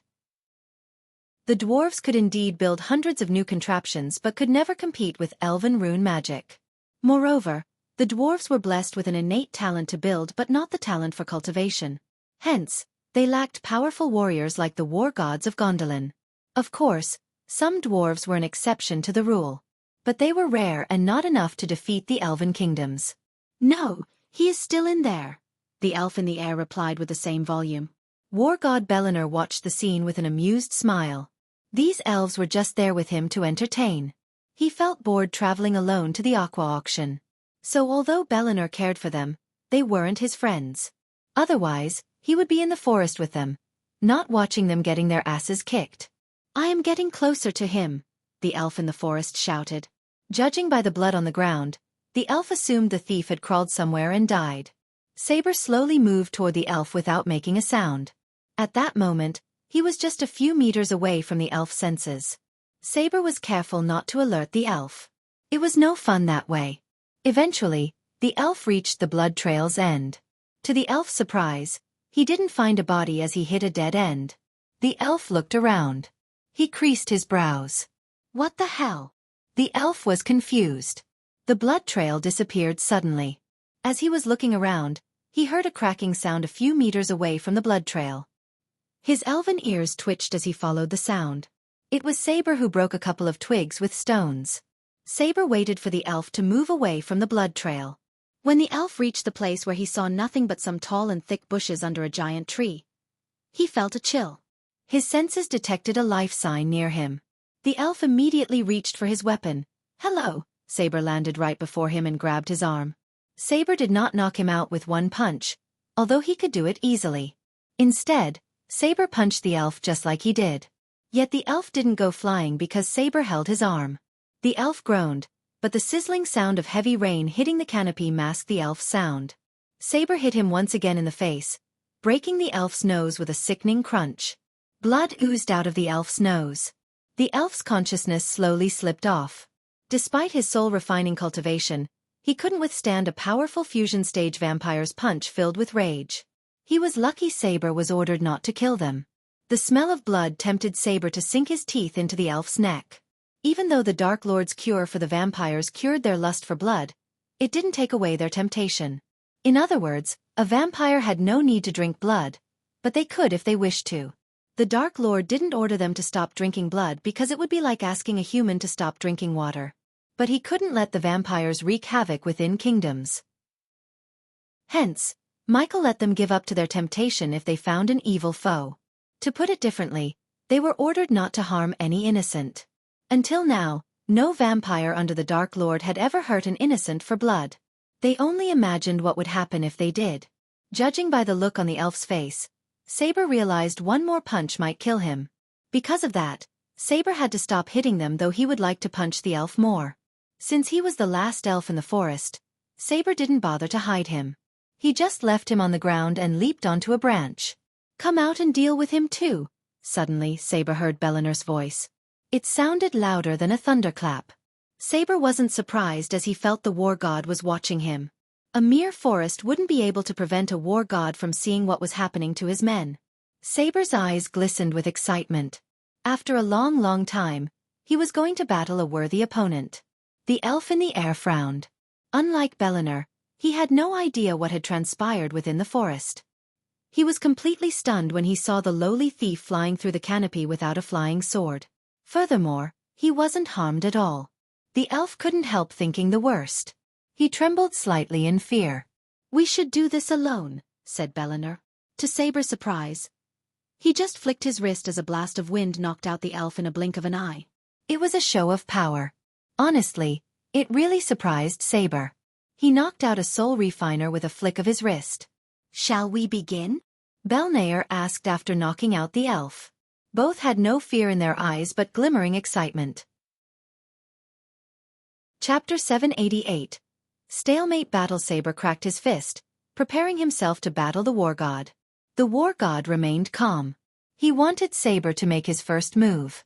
Just as he expected, Saber did make his first move. He dashed at the war god with speed beyond any fusion stage cultivators. The cosmic energy, coupled with the Dark Lord's potion, enhanced his speed to the point the war god himself was surprised by his speed. Saber even left some afterimages on his trail. Although Bellinar was surprised by his speed, it was not enough to catch him off guard. The war god simply snapped his finger as a golden crescent wave blasted off Saber. As Saber was flying in the air backward, a small glimmer of light enveloped Saber's body. Each war god had their own unique way of fighting and armor. Only a few had seen a war god's battle armor and lived to tell tales about it. Luckily, Saber received a rare opportunity to see the armor. It was a set of armor with a squared helm and a squared, T-shaped opening, leaving the eyes, nose, and mouth exposed. Attached to the top was a sun-shaped metal ornament piece. The shoulders were oval, quite short, and small in size. They were decorated with a row of metal feathers, all pointing upwards. The row reached from side to side. The upper arms were protected by squared, half-covering rear braces, which sat well under the shoulder plates, while the lower arms were covered by vambraces which had many small metal spikes covering the vambraces all over. The real beauty of the armor was its chest plate. It was made from a couple of metal layers, mimicking dragon scales. It covered everything from the neck down and ended at the groin. Following the upper body, the armor slowly covered his lower body. The upper legs were covered by squared, fully covering cuisses as greaves protected the lower legs with several arrowheads attached on the outer sides as if arrows had pierced the legs. Bellinar glowed like a sun in the night sky. He cracked his neck as Saber finally steadied himself. "That's nice armor," Saber commented about Bellinar's armor. "Enjoy the sight while you still can," said Bellinar. The armor glimmered brighter and brighter to the point Saber's eyes had to adjust for its light. The war god wasted no time as he dashed at Saber. He was almost as fast as Saber, or even faster. Saber instinctively cast a spell. In a blink of an eye, a torrent made of blood appeared around Saber. The blood shield protected Saber from the war god's punch. Bellinar punched the blood shield with enough force to send Saber flying.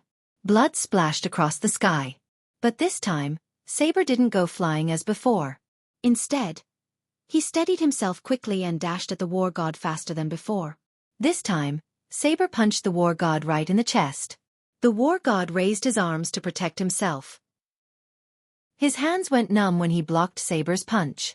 The sheer force pushed back Bellinar. Saber did not stop as he punched the war god again and again. Their battle produced thunderous explosions that echoed through the night sky. Countless trees got uprooted by their battle. The aftershock decimated the forest below them. For them, they were just punching each other. But in reality, they were two powerful fusion stage warriors. The energy produced by their battle was enough to cause more damage than a natural disaster. They didn't give a damn about the environment. Instead, they fought like beasts. Saber raised his hand as a vulture made of blood materialized above them. It was gigantic. Compared to the blood vulture, Saber and Bellinar looked small. The bird cast a large shadow in the clouds when lightning flashed across the sky. As soon as the blood vulture appeared in the sky, the air started to reek of blood. It glared at Bellinar with its hollow eyes. The blood vulture tried to peck Bellinar with its long gigantic beak. Bellinar clapped his hands together as a powerful shock wave shot out of his hands. As though it was a living bird, the blood vulture screeched. Blood scattered in all directions as the vulture faded away from existence. However, before it completely disappeared from sight, it managed to scratch Bellinar. Dash. An ear-piercing screech resonated from the armor. Fortunately for Bellinar, the armor saved his skin. Except for a small chunk of armor, he lost nothing. Saber didn't wait for the war god to retaliate. Instead, he pressed his attack. Saber's fist glowed in crimson red. Every punch Saber threw had enough force to scatter a boulder to pieces. Bellinar's armor glowed brighter and brighter until it exploded, creating a powerful shock wave. Saber went flying as the armor lost its glow. Bellinar raised his hand as a golden fist appeared behind Saber. Sensing a threat, Saber immediately cast the blood shield again. Upon the fist striking the shield, it created a thunderous explosion. The shield and fist exploded at the same time, creating a mist of red and gold. Both of them completely ignored the mist and dashed at each other once again. Their eyes glimmered with battle lust. In mid-sky, they went all in. Neither of them held back. No one under the fusion stage could see their moves but only a blur. A few moments later, they stopped attacking each other. When they stopped, each had blood flowing down from the corner of their mouths. Bellinor wiped off the blood from his mouth and smiled, looking at his own blood. "It had been a long time since I've seen my blood," said Bellinor. He was not gloating but telling the truth. The war gods usually lived a peaceful life since no one had dared to attack Gondolin or an elven nation for the past 10 years. So Bellinor was excited to fight a worthy foe after such a long time. Moreover, the one whom the elves thought was weakling, pathetic human scum had actually made Bellinor bleed.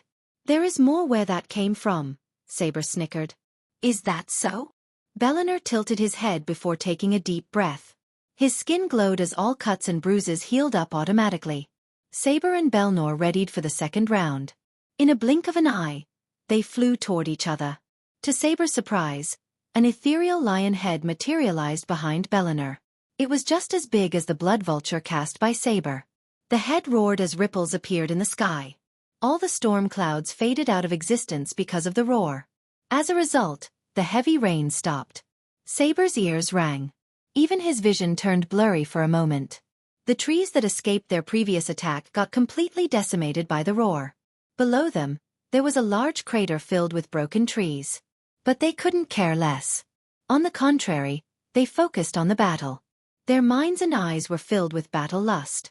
It had been a long time since they both fought a worthy opponent. Usually, they would kill their foe within a minute or minute top. But this battle went on for almost 5 minutes without a victor. They both fought on equal terms, and Bellinor wanted to change that. The lion finally stopped roaring. It felt like a storm had passed them. Without the heavy rain, silence returned to the area.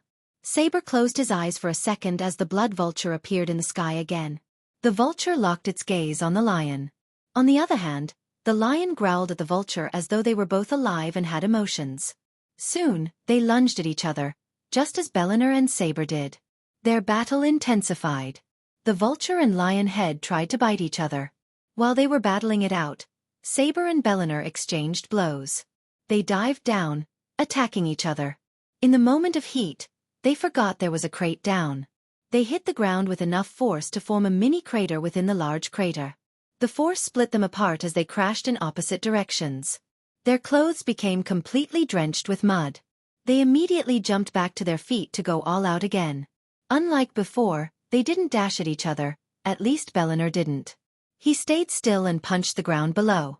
Several cracks formed in the ground and spread throughout like spiderwebs. Saber leaped into the air to avoid being knocked down. He wondered what Bellinor was trying to accomplish. But he soon got his answer when he picked up a large boulder and threw it at him.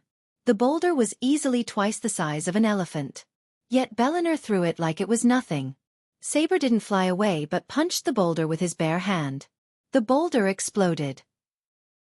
But before the debris could hit the ground, Bellinor shot through the debris, hitting Saber in the face at speed beyond Saber's expectation. The war god's punch and speed put a smile on Saber's face. He realized the war god was unleashing his full potential. His entire body glowed like a mini sun. The heat radiating from Bellinor's body turned the debris into ashes. Saber quickly covered himself with a blood shield to protect himself from burning. Saber fought back with blood punches. Bellinor glowed in golden radiance while Saber radiated a crimson-red light due to the blood shield around him. As they were fighting, a golden light materialized in Bellinor's hand. It was a golden spear with a red cloth wrapped around its top. Bellinor stabbed Saber at lightning speed. The blade cut his ribcage, barely missing Saber's heart. "Cheeky bastard," Saber snickered. He didn't expect Bellinor to take out his weapon suddenly. Now that Bellinor had taken out his weapon, Saber conjured his blood sword. The sword produced an evil aura with red smoke. Both these weapons belonged to the legendary class. Hence, they created an aftershock upon clashing. They fought on the same level. As much as they liked to gain an advantage over another, they simply couldn't.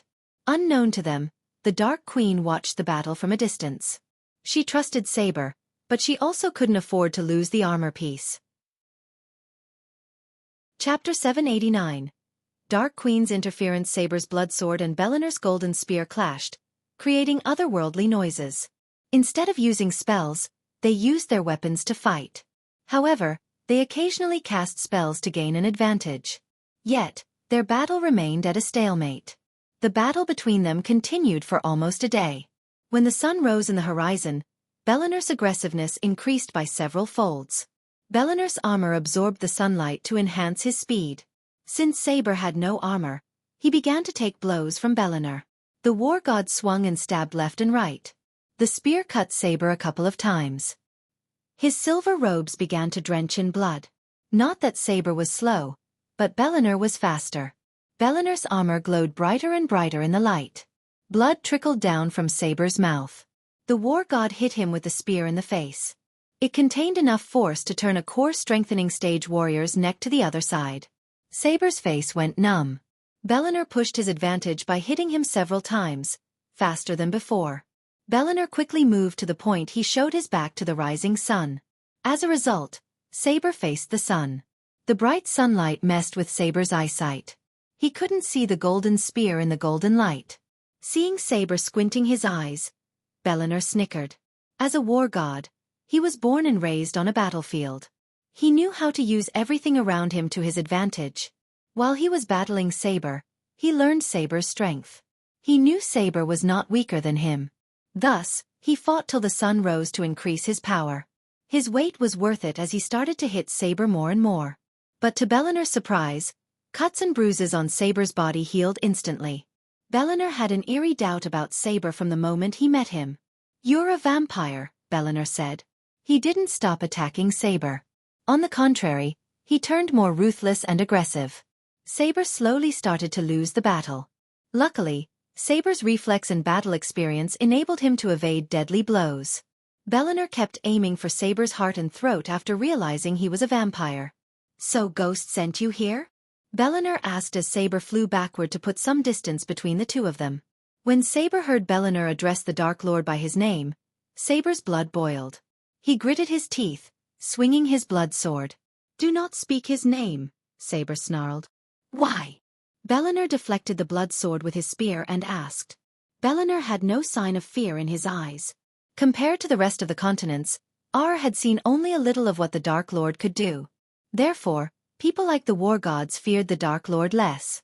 Some of them outright challenged the Dark Lord for a duel in several parts of Elven kingdoms. Of course, the Dark Lord ignored these silly challenges because he had more important things to deal with. Besides, the Skyhall and Guardian would have an easier time if he answered all these challenges from nobodies. "Because you will die," Saber growled. He saw a glimpse of the Dark Queen on the horizon. He could swear he saw her. Belenur didn't even flinch hearing Saber's threat. Little did he know that it was not a threat but a warning. The runes in Belenur's armor radiated bright light. He glowed under the sunlight. Saber received more blows as seconds passed, and his face became pale. Every part in his body ached. The armor of Belenur made him stronger than Saber initially expected. Spare's mind and body told him to use the teleportation scroll to escape. Backing off and living to fight another day was way better than dying. However, he couldn't afford to escape without the Dark Lord's armor piece. That was the only reason why Saber was still fighting Belenur. If he managed to escape with the armor piece somehow, Saber planned to ask the Dark Lord for armor.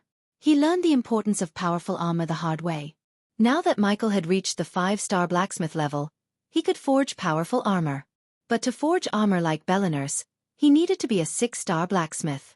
Michael didn't plan to stay at a 5-star level for a long time as he did with the alchemy specialization. Instead, Michael decided to get everything the system required to reach the 6-star level as soon as he left the Heavenly Tribulation. Unlike Saber, Michael knew how powerful armor could change the tide of a battle. He also knew his army needed armor more than him. All the Great 8 clans possessed powerful armor and weapons, making them almost invincible. When he was done fitting his army with weapons and armor forged by him, the hierarchy of the power structure in this world would change forever. Eventually, Saber's body refused to listen to him as his muscles went rigid. His movements slowed down, leaving him vulnerable to a deadly killing blow. The war god raised his spear to end this battle once and for all. As much as he hated vampires, he respected Saber as an opponent. He was taught that a warrior must never fear an enemy but always respect them. When he was about to stab Saber's heart with his golden spear, a dark trail appeared in the air. The trail of blackness hit Belenur in the chest before he could stab Saber. Bellinor coughed up blood. It took him a second for his brain to process everything. His chest ached as he looked down to see a dark arrow sticking out of his chest. He tried to turn around, but another arrow hit Bellinor in the gut. Using this opportunity, Saber mustered all his strength and pulled out the space ring from Bellinor's hand. Green veins bulged up under Bellinor's skin. Bellinor's vision blurred. Before he could retaliate, Saber tore the teleportation scroll in half.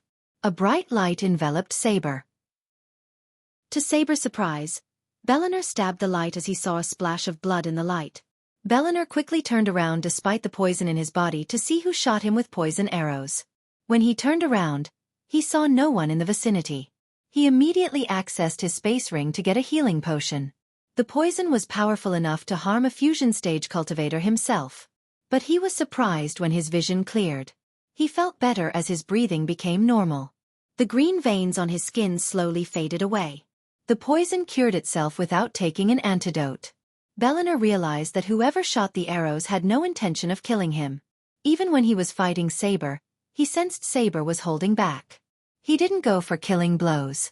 It became clear to him that Saber wanted to steal his space ring that contained the armor piece. I should have been more careful, Bellinor said to himself. It was too late for him to realize that the armor piece might have belonged to the Dark Lord. At least he had taken an interest in the armor. He knew he must inform the Empress. Attacking a war god was equal to attacking Gondolin itself. Hence, the Dark Lord had waged a war against Gondolin. Inside the Gondolin castle, an elven lady with striking golden hair flew around her perfectly sculpted face. Sparkling aquamarine eyes sat gracefully within their sockets, watching delightfully over the haven they'd sought solace in for so long. She radiated power and grace. Anyone would be tempted to bow and kneel down before her. She was none other than Nithroel Grimfield, the Empress of Ar. Something was appealing about her. Perhaps it was her personality, or perhaps it was simply her goodwill. But nonetheless, people tend to respect her. She stood atop the balcony outside her room and watched the city of Mvarian. Her mind was filled with new requests from the people. Recently, the dwarves had begun to build new types of contraptions, which made them worry about the kingdom's security. The dwarves had been keeping their hatred toward the elves suppressed. She worried they might side with the Dark Lord to seek revenge against them. Thousands of years ago, elves and dwarves ruled over the kingdom. Then, the dwarves cultivated almost as fast as the elves. These two races were always on the verge of the fighting because of their hatred toward each other. With their superior contraptions, the dwarves finally attacked Gondolin. They would have won the war if it wasn't for her. The dwarves knew she was powerful but never expected to be powerful enough to wipe out their strongest armies within a few minutes. Because of what the dwarves did, she summoned all the best runemasters, healers, and alchemists to suppress the dwarves' cultivation. The dwarves slowly declined as the elves became the lone sovereign of Ar.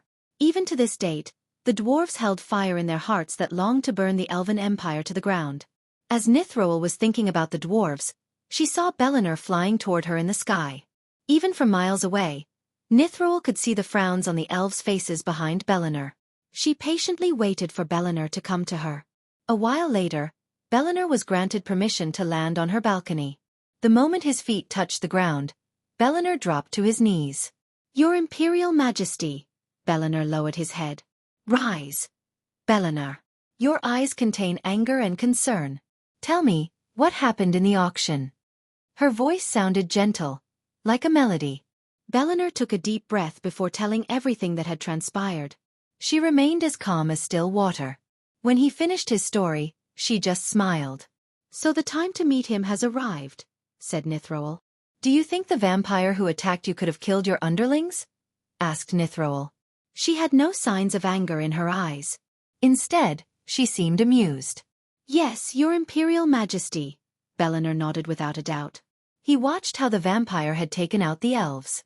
Thus, he knew the vampire could have killed the elves if he wished to. Something prevented him from killing them. Even when he was fighting him, the vampire held back. I wish to meet the Dark Lord. Bellinor was startled by her words. Before he could raise his concern, she simply raised her hand. You are coming with me and only you. This is my order, not a request. Chapter 790. End of Heavenly Tribulation. A few days later, Everyone in the dark ocean surrounded the floating mountain. The entire mountain field was littered with lightning bolts. The lightning bolts targeted the top of the waterfall. Thousands of lightning streaks were in the sky. It was a beautiful yet terrifying sight. The lightning made the night look like a day with its continuous bright flashes. Other than the visible changes, the energy around the mountain violently fluctuated. Everyone in the area felt difficult to breathe. They felt weak for some reason. On top of the Sword Hilt Mountain, a cloud of darkness surrounded Michael. Runes and arrays around him lit like Christmas decorations. He sat in a meditative position with his eyes closed. Gaia and Adelia stood a few meters away from Michael in case someone tried to attack him. Fortunately, they faced no enemies for the last 9 days. The rogue cultivators didn't even dare to watch the heavenly tribulations. The last time Michael had his heavenly tribulations, countless cultivators came from all over the world to watch him. But now, the floating mountain had only the Dark Army. At that moment, the dark ocean became one of the most protected places in the world. Gaia looked around, the lightning storm getting worse by the second. The howling wind warned them about the upcoming storm. Gaia knew if he hadn't revealed himself as the Dark Lord, someone might have tried to interrupt the tribulations. Now, no one had the guts to do so. What happened to Ithalin was a perfect example to show them what would be the result of messing with the Dark Lord. The Dark Army was ordered to patrol the mountain vigilantly. They patrolled every corner of the mountain. In addition to the army, all of Michael's subordinates except Sadie had arrived at the castle. They didn't come outside to show their faces but remained in the castle. Gaia ordered them to come outside only if powerful armies attacked them. As they were watching the tribulation, the sky directly above Michael darkened. Granted that the storm clouds were already dark, but they became pitch black. Gaia could barely see Michael through the dark cloud of smoke around him. This darkness was not midnight dark. Instead, the darkness around him seemed otherworldly. The darkness made everyone weaker. Suddenly, a dark lightning bolt struck Michael from above. Gaia's heart skipped in shock. But she remained still instead of rushing forward. She had total trust in Michael. Nightmare and Vidora looked slightly worried. Another lightning bolt struck him, and countless bolts rained down upon him. The ground around him was lit with dark flames. Gaia could feel the scorching heat from the darkness. Soon, seconds became minutes, and minutes turned hours. Gaia noticed Michael's power slowly and steadily growing. The energy fluctuations around him skyrocketed. Congratulations to host for reaching the Immortal Stage Level 1. Congratulations to host Michael for leveling up. The current stage is Immortal Stage Level 2. Congratulations to host Michael for leveling up. The current stage is Immortal Stage Level 3. Congratulations to host Michael for leveling up. The current stage is Immortal Stage Level 4. He's reaching the Immortal Stage, said Adelia. This was the first time Gaia had seen a cultivator reaching the Immortal Stage. She and the army stared at Michael in shock. He reached the Immortal Stage Level 2 in a few minutes after reaching Level 1. He didn't stop at Level 2 but reached Level 3 and 4 in a few minutes. Finally it stopped at Level 4. Gaia and Adelia thought no one outside was watching the mountain. But they were dead wrong. At that time, 2 outsiders stayed far away, watching everything that had been happening in the dark ocean. These 2 were none other than Ethan and Diana. He is getting stronger faster and faster, said Ethan. His voice contained a cocktail of emotions. He was proud, worried, shocked, and terrified. The stronger he becomes, the bigger the target on his back, said Diana. Ethan slowly wiped off the blood from her face. The reason Michael had a peaceful tribulation was because of Diana. Some of the Great 8 clans had sent assassins to interrupt the tribulations to kill the Dark Lord. However, they were all slaughtered by Diana before they could reach the Dark Ocean. Even the patrolling Dark Army had no idea a slaughter had taken place around the mountain. "What do we do?" asked Ethan. Naturally, he was worried about his son. It had been more than a year since he saw him. Before he went full Dark Lord mode, Ethan was able to see and talk to him due to alchemy deals. Now they completely lost connection with him. "We can't do anything," Diana sighed. She was at the fusion stage. Soon, her son's enemies would be stronger than her. At that, no matter how fast she could cultivate, she wouldn't be able to defeat them. Moreover, soon, she would trigger her heavenly tribulation. She couldn't even imagine what Skyhall would do when they realized she had broken the seal put on her soul. If she wanted, She could have reached the half-immortal stage a month ago. Instead, she was waiting for the right time and right place. Her heavenly tribulations could destroy her entire family. She was even planning on asking the Dark Lord's help. If someone could help her, it might be her son. She didn't want to add more trouble to Noah's plate than he already had. On the other hand, Rowena had been staying in her palace for the last year. They were about to meet Rowena almost after a year at Andrew's and Catherine's baby shower. Diana and Ethan wished to spend the day as a family, but there was no way to invite Ghost. Diana yearned for a family reunion they deserved, although she knew the odds of that happening was near impossible. "I still think we should tell them everything," said Ethan as Diana shook her head. "If we did, they would go to war with the Sky Hall itself. Our kids are strong but not strong enough to face the Great 8 clans or the Sky Hall." "I lost count of how many times I told you this," Diana smiled tiredly. To be honest, Diana couldn't find a way to get her family out of this mess. But telling her children about Ghost and the Sky Hall was out of the question. She knew about Rowena, Noah, and Sabrina. Rowena would break the palace and wage war against the Sky Hall the moment she learned the truth about her little brother. On the other hand, Noah would be broken to the core since he believed in the Guardian Guild and Andreas. The truth would break everything he believed in. As for Ghost, Diana had no idea what he would do when he learned the truth. One day, she just wanted him to forgive her. She would gladly give her life for him to do that. Meanwhile, the lightning bolts continued to strike Ghost, tempering his physical body. Eventually, the lightning storm stopped as the storm slowly lost its force. The dark clouds faded away, leaving a little bit of light to peek through. Michael slowly opened his eyes. They glimmered with vigor and newfound powers. He looked around the endless ocean surrounding the floating mountain. He moved his head left and right. His neck cracked as he stood up. When he clenched his fist, dark golden lightning bolts crackled around his fist. Soon they turned black. These black lightning bolts were several times more powerful than the golden bolts. He felt many changes in his body. But this was neither the right place nor the time. He smiled at Gaia before disappearing from her sight. He left an afterimage that lasted a second before fading away. Surprisingly, he didn't teleport but cast the lightning dash. His speed reached the point it looked like he had teleported away. Michael reached his room in a few blinks of an eye. He felt dizzy as his mind and body were still adjusting to his new speed level. He jumped straight onto his bed and opened his status window. Host, Michael cultivation level, immortal level 4 experience points, 0/8, 000, 000 badass points. 1, 600, 000 skills and spells. Wind Blast, LVL 6 Ultimate Form Level 1 Eyes of Doom, LVL 5 Ultimate Form Level 1 Responsive Shield, LVL 8 Environment Scanning, LVL 8 Ignitia, LVL 8 Ultimate Form Level 1 Silenes, LVL 1 Lightning Dash, LVL 6 Ultimate Form Level 1 Energy Devour, LVL 5 Soul Eater, LVL 5 Death Range, LVL 3 Eyes of Darkness, Normal. Can sense the cultivation level of others' Eyes of Darkness. Lucifer. Can sense the cultivation level of others, can see through illusions cloud of darkness, Lucifer. Weak-willed enemies will lose their courage completely and surrender.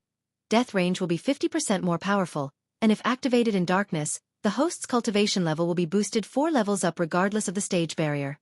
Wordless spellcaster, Lucifer. In full Lucifer form, the host just has to think of the spell to cast it. Techniques: Swords of Destiny, 98% Mastery Ring of Fire, 96% Mastery Serpent Maga, 98% Mastery Occupation. Core Disciple of Sunrise Sect, the Guardian of Sunrise Sect, Lord Lucifer of the Abyssal, the Dark Lord, King of Bradford status. Healthy goals: Control the world, grow the Order of Death, utility function. Banker, LVL 5, ratio, 1000 gold coins, 40 badass points. Runic Teleportation, X-ray vision, also integrated with Eyes of Darkness. Wealth: 15 million gold, special trait. 6-star Alchemist, 5-star. Blacksmith, 5-star Inventor subordinates. Gaia, Warrior, loyalty level 100%. Raylene, 5-star Chef, loyalty level 99%.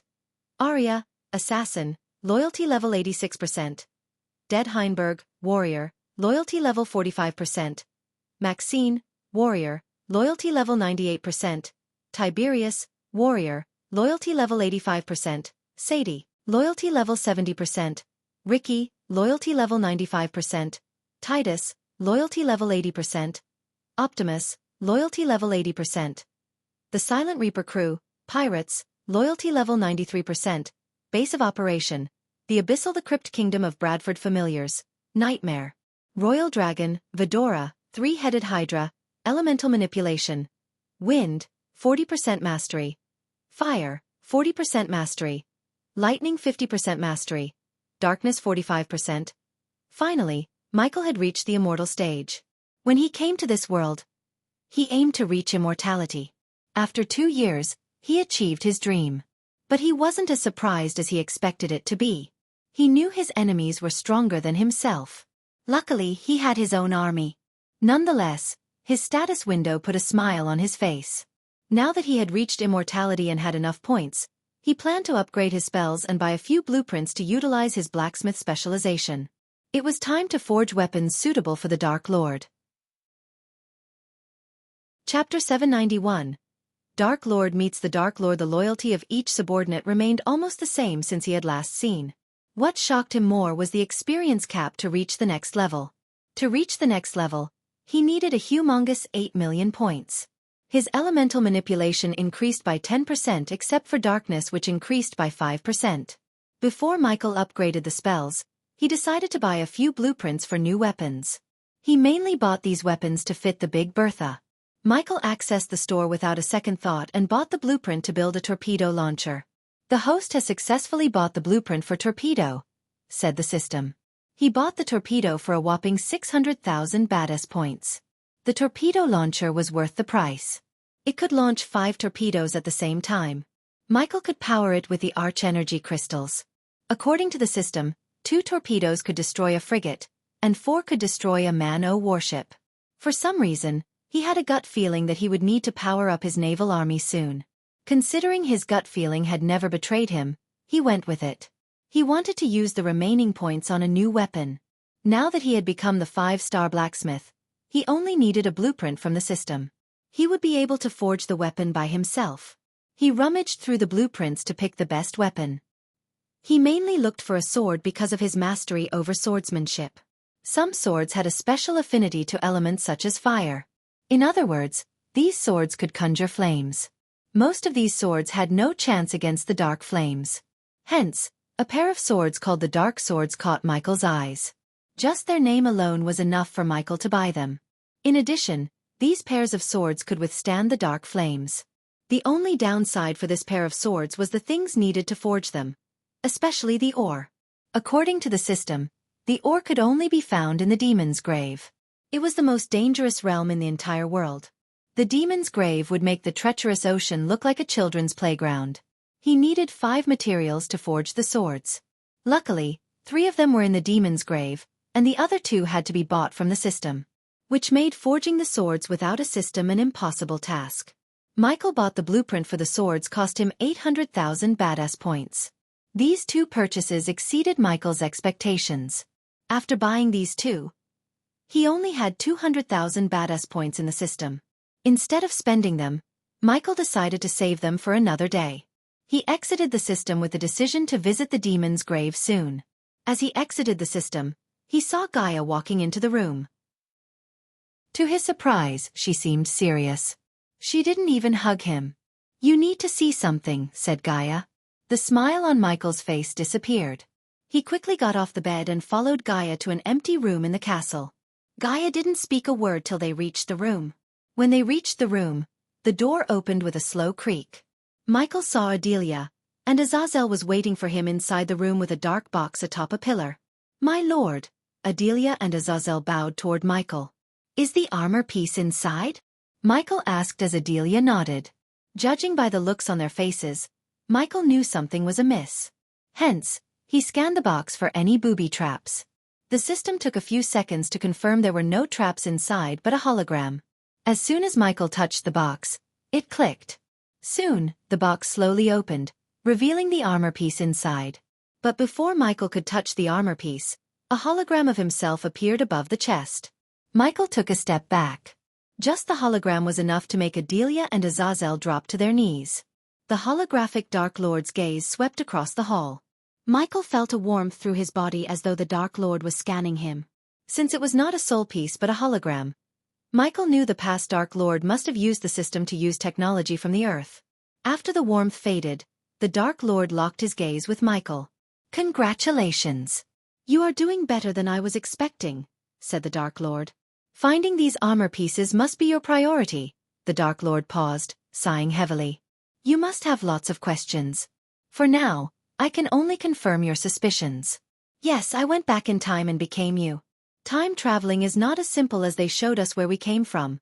The Dark Lord smiled a little. Even though it was just a hologram recording of himself, Michael noticed an immense sadness in his eyes. He seemed tired, void of any happiness. Seeing him, Michael immediately thought of Gaia. Did something happen to her? Michael questioned himself. I cannot explicitly explain to you why I traveled back in time or what mistakes I made. Instead, I was only able to leave you something behind to help you on your path. However, the Dark Lord stopped for a moment before continuing. I must tell you one thing. You will fight Noah, but do not rush into the battle. Noah is not the only enemy you have to fight. Not all people fear and worship gods. Some want to get rid of them.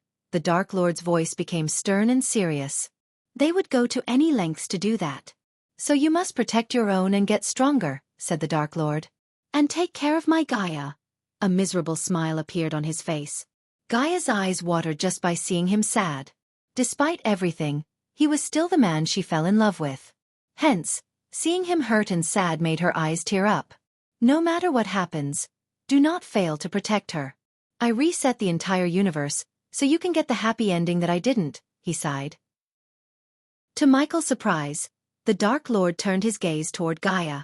Michael wondered how the hell did he locate Gaia correctly in the hall. I would give anything to see you smile one more time. For the first time, Gaia heard the Dark Lord's voice stutter. He was the emotionally strongest one of the two of them. Yet he seemed so vulnerable at that moment. I love you, my dear Wifu. Finally, the Dark Lord smiled. Soon, the hologram started to flicker. Do not rush into the battle with Noah. Before the hologram faded away, Michael heard the Dark Lord's warning about Noah one more time. After the hologram disappeared, Michael remained still, without uttering a word for a few minutes. Silence fell over them. A few minutes later, Michael took out the armor piece from the chest. It disappeared into Michael's system storage. 2 more pieces, and he would have his armor once again. What happened in this room stays in this room. Got it? Michael asked them, looking over his shoulder. Yes, my lord. Azazel and Adelia nodded. After hearing the Dark Lord's final words, Adelia was worried about her daughter. It took her almost 3 decades to reunite with Gaia, and Adelia didn't plan to lose her again. But no matter how worried she was, she did not question the Dark Lord's ability and love to protect her. If someone could protect Gaia, it was him. Michael then turned around. With a flick of his wrist, he took out 2 silver parchments from the system storage. He threw them at Adelia. Take Saber with you and find me the remaining armor pieces, Michael ordered. Adelia nodded before leaving the room with Azazel. Michael. Gaia came to his side and put her hand on his shoulder. Are you worried? She asked. No. Michael shook his head. He turned around to look her in the eyes. With a gentle smile, he cupped her face. I am not my past. Michael gently massaged her face. We will get a happy ending. I promise you that, said Michael. I know you will, she smiled. The two of them shared a moment of intimacy and left the room. They headed for the outside. Just as they stepped outside to greet the Dark Army, he saw Gibson running toward him. He was drenched in sweat. My lord, my. He couldn't speak through his heavy breathing. Take a deep breath and relax, said Michael. Gibson took a deep breath as he was told. My lord. Gibson put his hand inside his robes to retrieve a golden parchment. It came from the Empress. Michael was surprised by Gibson's words. He opened up the parchment to read what the Empress had to say. That's surprising, said Michael after reading the parchment. What is it? Gaia asked. She couldn't hold her curiosity anymore. The Empress wants to meet me, just like Michael. Gaia was surprised by the sudden invitation too. Might be a trap, said Gaia. I don't think so. She wants us to pick the place and the time. She is only bringing a war god named Bellinor. Bellinor, huh? Gaia remembered the name. She didn't know him when she put 2 arrows into him, but when she asked Sadie about the war god who attended the Aqua Palace auction, Sadie found his identity. "You know him?" asked Michael. "I should tell you how we got the third armor piece." Just her sly smile was enough for Michael to paint a rough picture of what had happened. At least he was glad that she didn't kill the war god. "Let's walk and talk." Gaia grabbed his arm and started to walk toward the waterfall. On her way, she told Michael everything that had happened. Michael listened to her story in utter silence. What she did was the right move. If he was in her shoes, he would have done the same. But Michael worried about the reaction from Gondolin for attacking a war god. "We need to meet the Empress and sort this out. We have enough enemies to deal with," Michael sighed. Since the Empress was arriving with only Bellinor, Michael had a feeling she was not looking for a war. Otherwise, she would have sent an army instead of coming to meet him alone. Chapter 792. Master Tactician Nithroel. The Empress scroll was inscribed with special runes. Michael just had to write the place and time of their meeting, and the Empress would be notified on the other end. Michael chose a secluded mountain peak in the Azer continent. Obviously, the time of their meeting was midnight, when he would be at his strongest. Michael sent Arya and Eladir to ensure the place was void of any traps. Although he picked the place, he didn't plan to go there without any plans. Michael left Gaia back in the castle and went to meet the Empress alone.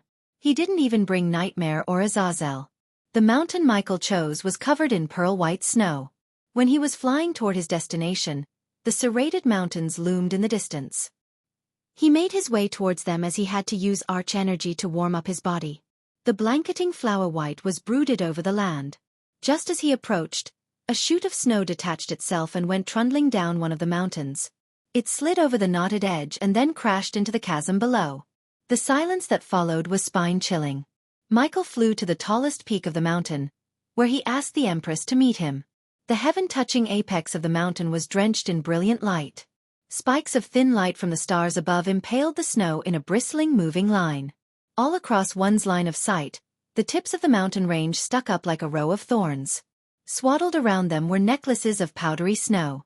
The air became arctic cold as Michael came closer to the top. By the time Michael arrived at the top, he saw an elven woman and a man in a golden fur coat waiting for him. Michael recognized the elven woman as the Empress thanks to all those portraits in Gondolin. It wouldn't be an understatement to say every house in Gondolin had at least one portrait of the Empress. The people loved her that much. It was not a forced gesture, but the people worshipped her like a goddess. To be honest, Michael respected the Empress, Nithroel. Despite her military might, she only used wars as a last resort. Instead, she advocated peace through diplomacy. That's what Michael loved about her. The people who feared him respected Nithroel. As he descended to the ground, Bellinor's body tensed up. Michael was not in his Dark Lord armor. On the contrary, he just wore a long black coat with sleeves rolled up to his elbow, a black shirt with his first 3 buttons opened up, and matching black trousers and boots. His shoulder-length hair fluttered in the cold breeze. Bellinor expected a bulky man with an evil face in black armor. But Michael surprised him with his rather normal look. Even the Empress was stunned. To Michael's surprise, the Empress was just a few months' cultivation away from breaking through to the immortal stage. There was something strange about her. "Your Imperial Majesty," Michael addressed the Empress with her title. She smiled when she sensed the respect in his tone. She lived long enough to differentiate between puffery and true respect. Unlike the reports she heard, the Dark Lord seemed warm and friendly. But she could see the devil within him. He was capable of unimaginable things. In her mind, what happened to Ithalin and the Thusian Empire was just a sample of what he could do. "How may I address you?" asked Nithroel with a warm smile. To Michael's surprise, she seemed different from the racist elves he had seen in Mazeroth. "I think Ghost would do just fine," said Michael. It was a simple gesture to get onto the Empress' good side. He didn't want to be her enemy even if he couldn't be her friend. The last thing Michael wanted was to antagonize the Empress and make enemies out of the most powerful empire. "This is Bellinor. You might know him," said Nithroel, looking at Bellinor. "It's unfortunate that you bought something of mine." Michael's tone was neither too arrogant nor apologetic. He didn't even ask for forgiveness, which might be considered a sign of weakness. The Empress walked toward the mountain's edge. As far as one could see, there was nothing but an endless forest blanketed with snow. Michael joined her at the edge and watched the scenery in silence. Except for the howling wind, they heard no sound. Michael broke this silence after a few minutes. "Why did you want to meet me, Your Imperial Majesty?" asked Michael. He was curious to say the least. "The same reason why you agreed to this meeting," answered Nithroel. "Alliance." Michael joked as the Empress chuckled. Bellinor was truly surprised. The Dark Lord seemed so calm and cool beside the Empress.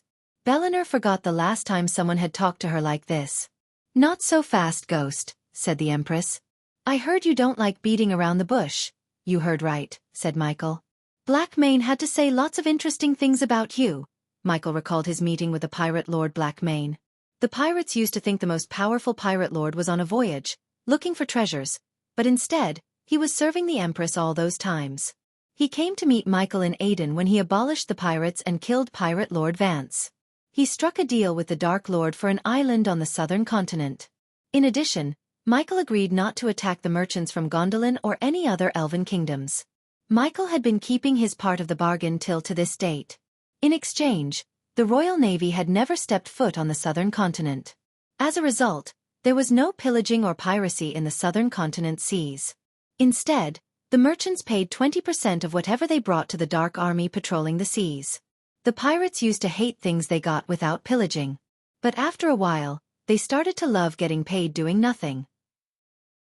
They just had to patrol the seas like border patrol and take things from the merchant ships. If a Dark Army ship had decided to take more than 20% or harm a merchant ship, Corey would take them to a rocky island and leave the crew there to rot in the sun alive. Fortunately, no pirate had tried to break the rules. "Speaking of him, I haven't seen him since Aden. How is he doing?" asked Michael. "In seclusion, I am afraid," answered Nithroel. The Empress voluntarily gave him a bit of secret news. She wanted the Dark Lord to know that he was not the only one who could make Southerners stronger with cultivation. Michael was slightly surprised but didn't worry about Southerners cultivating in her army. He expected a lot more surprises from the Empress. "I want the same deal I got from you earlier, Ghost. No more attacking my people." Her voice became a bit colder. "It won't happen again." Michael requested nothing from the Empress. Although Bellinor bought the armor piece, they had no right to attack him. Gaia might have left him alive, but she attacked him nonetheless. "It was kind of the Empress to let go of the matter so quickly. Was that the only reason you asked me to meet you?" Michael asked the Empress. The Empress stared at the sight before her without uttering a word. Her gaze was locked onto the horizon. Silence fell over them. Finally, the Empress took a deep breath. "What do you know about Han Torum?" Michael picked his brain and remembered the name. He heard about this place when he was in Gondolin. "If I am right, it's one of the Great 8 clans. Han Torum is a dwarven clan. Why did you ask?" "Recently, they started to build some dangerous contraptions. Weapons, to be precise. These are untested weapons that are capable of hurting thousands.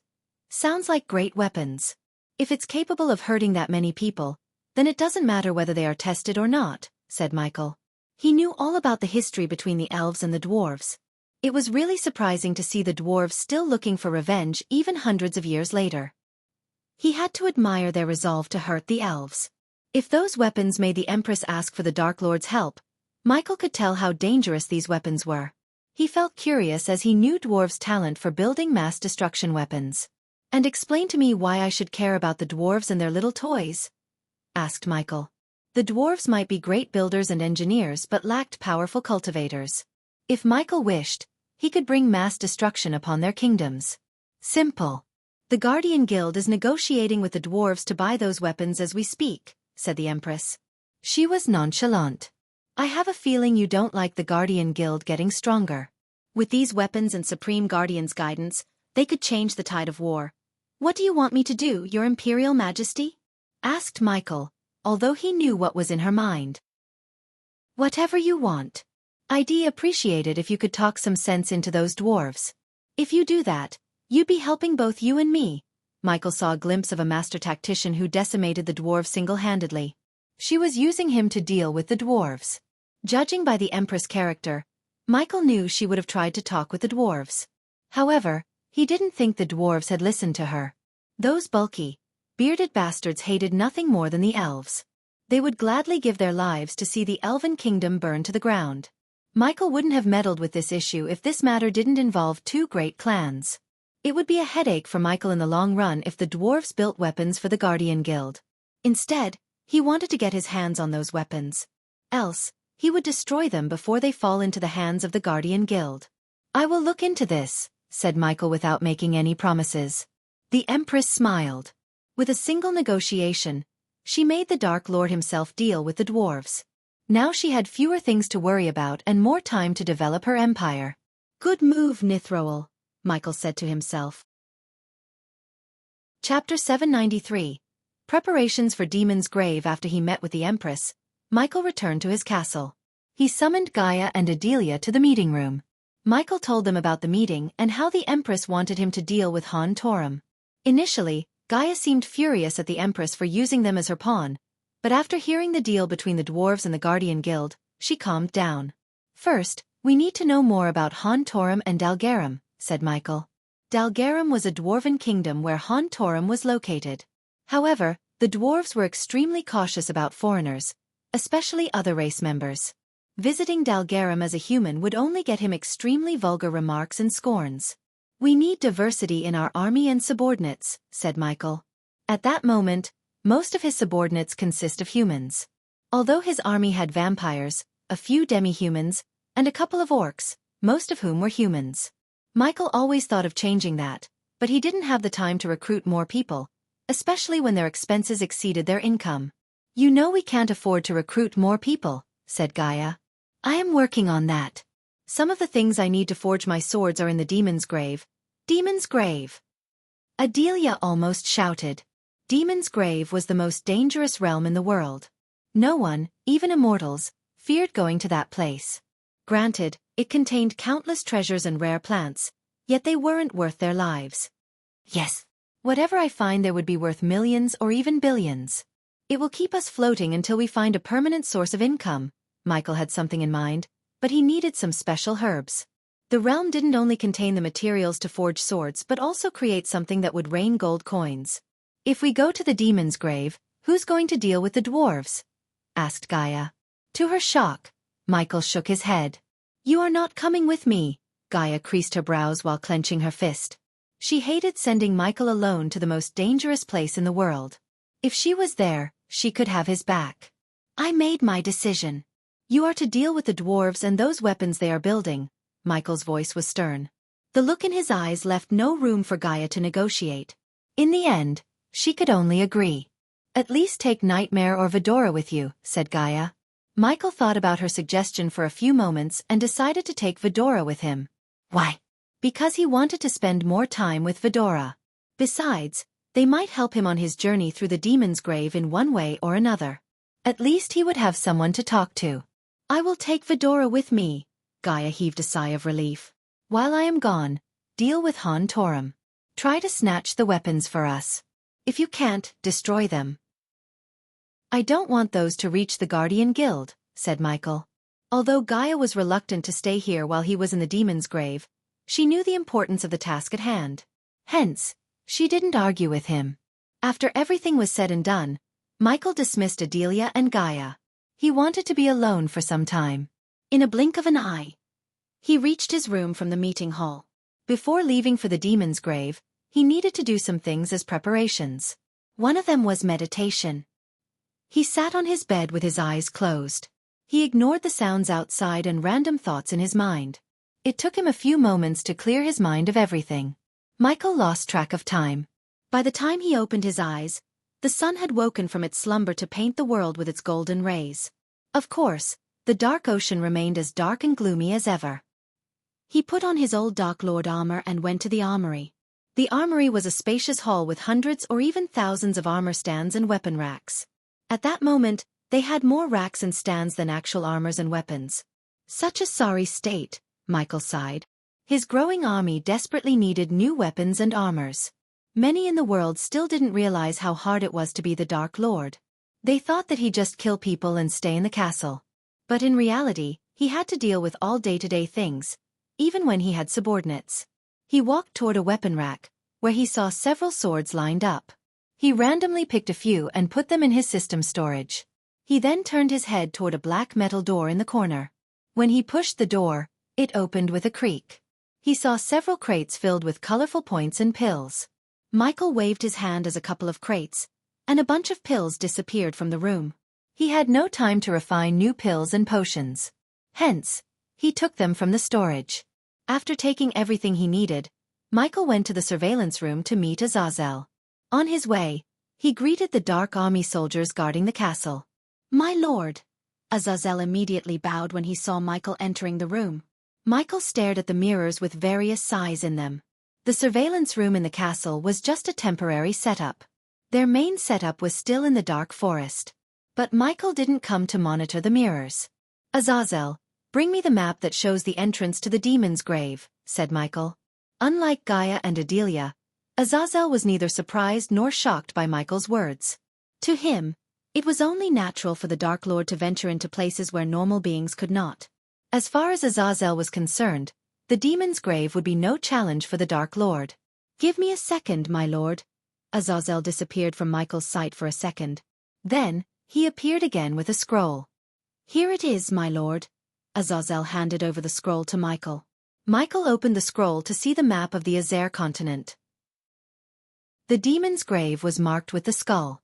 The entrance was located at the edge of this world. There was nothing but an endless ocean around it.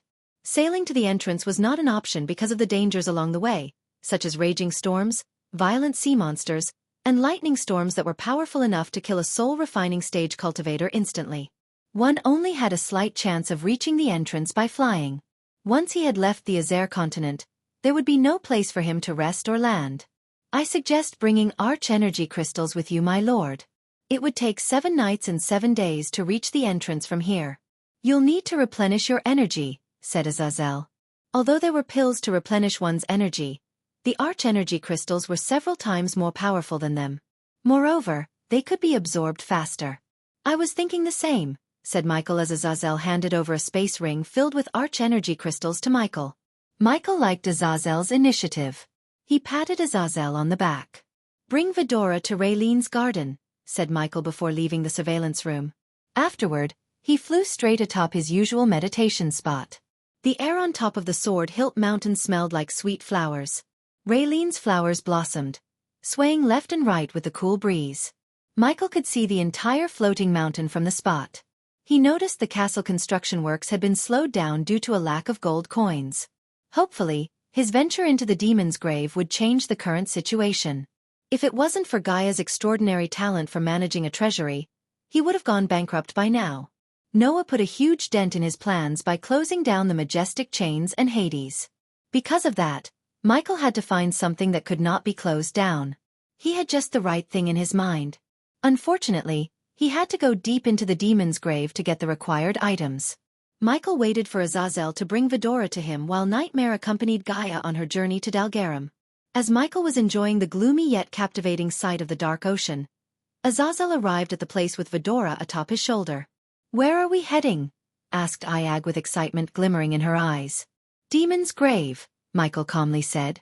The excitement in Iag's eyes multiplied by several times. Her eyes sparkled. "Really? Man, I hate being cooped up in here."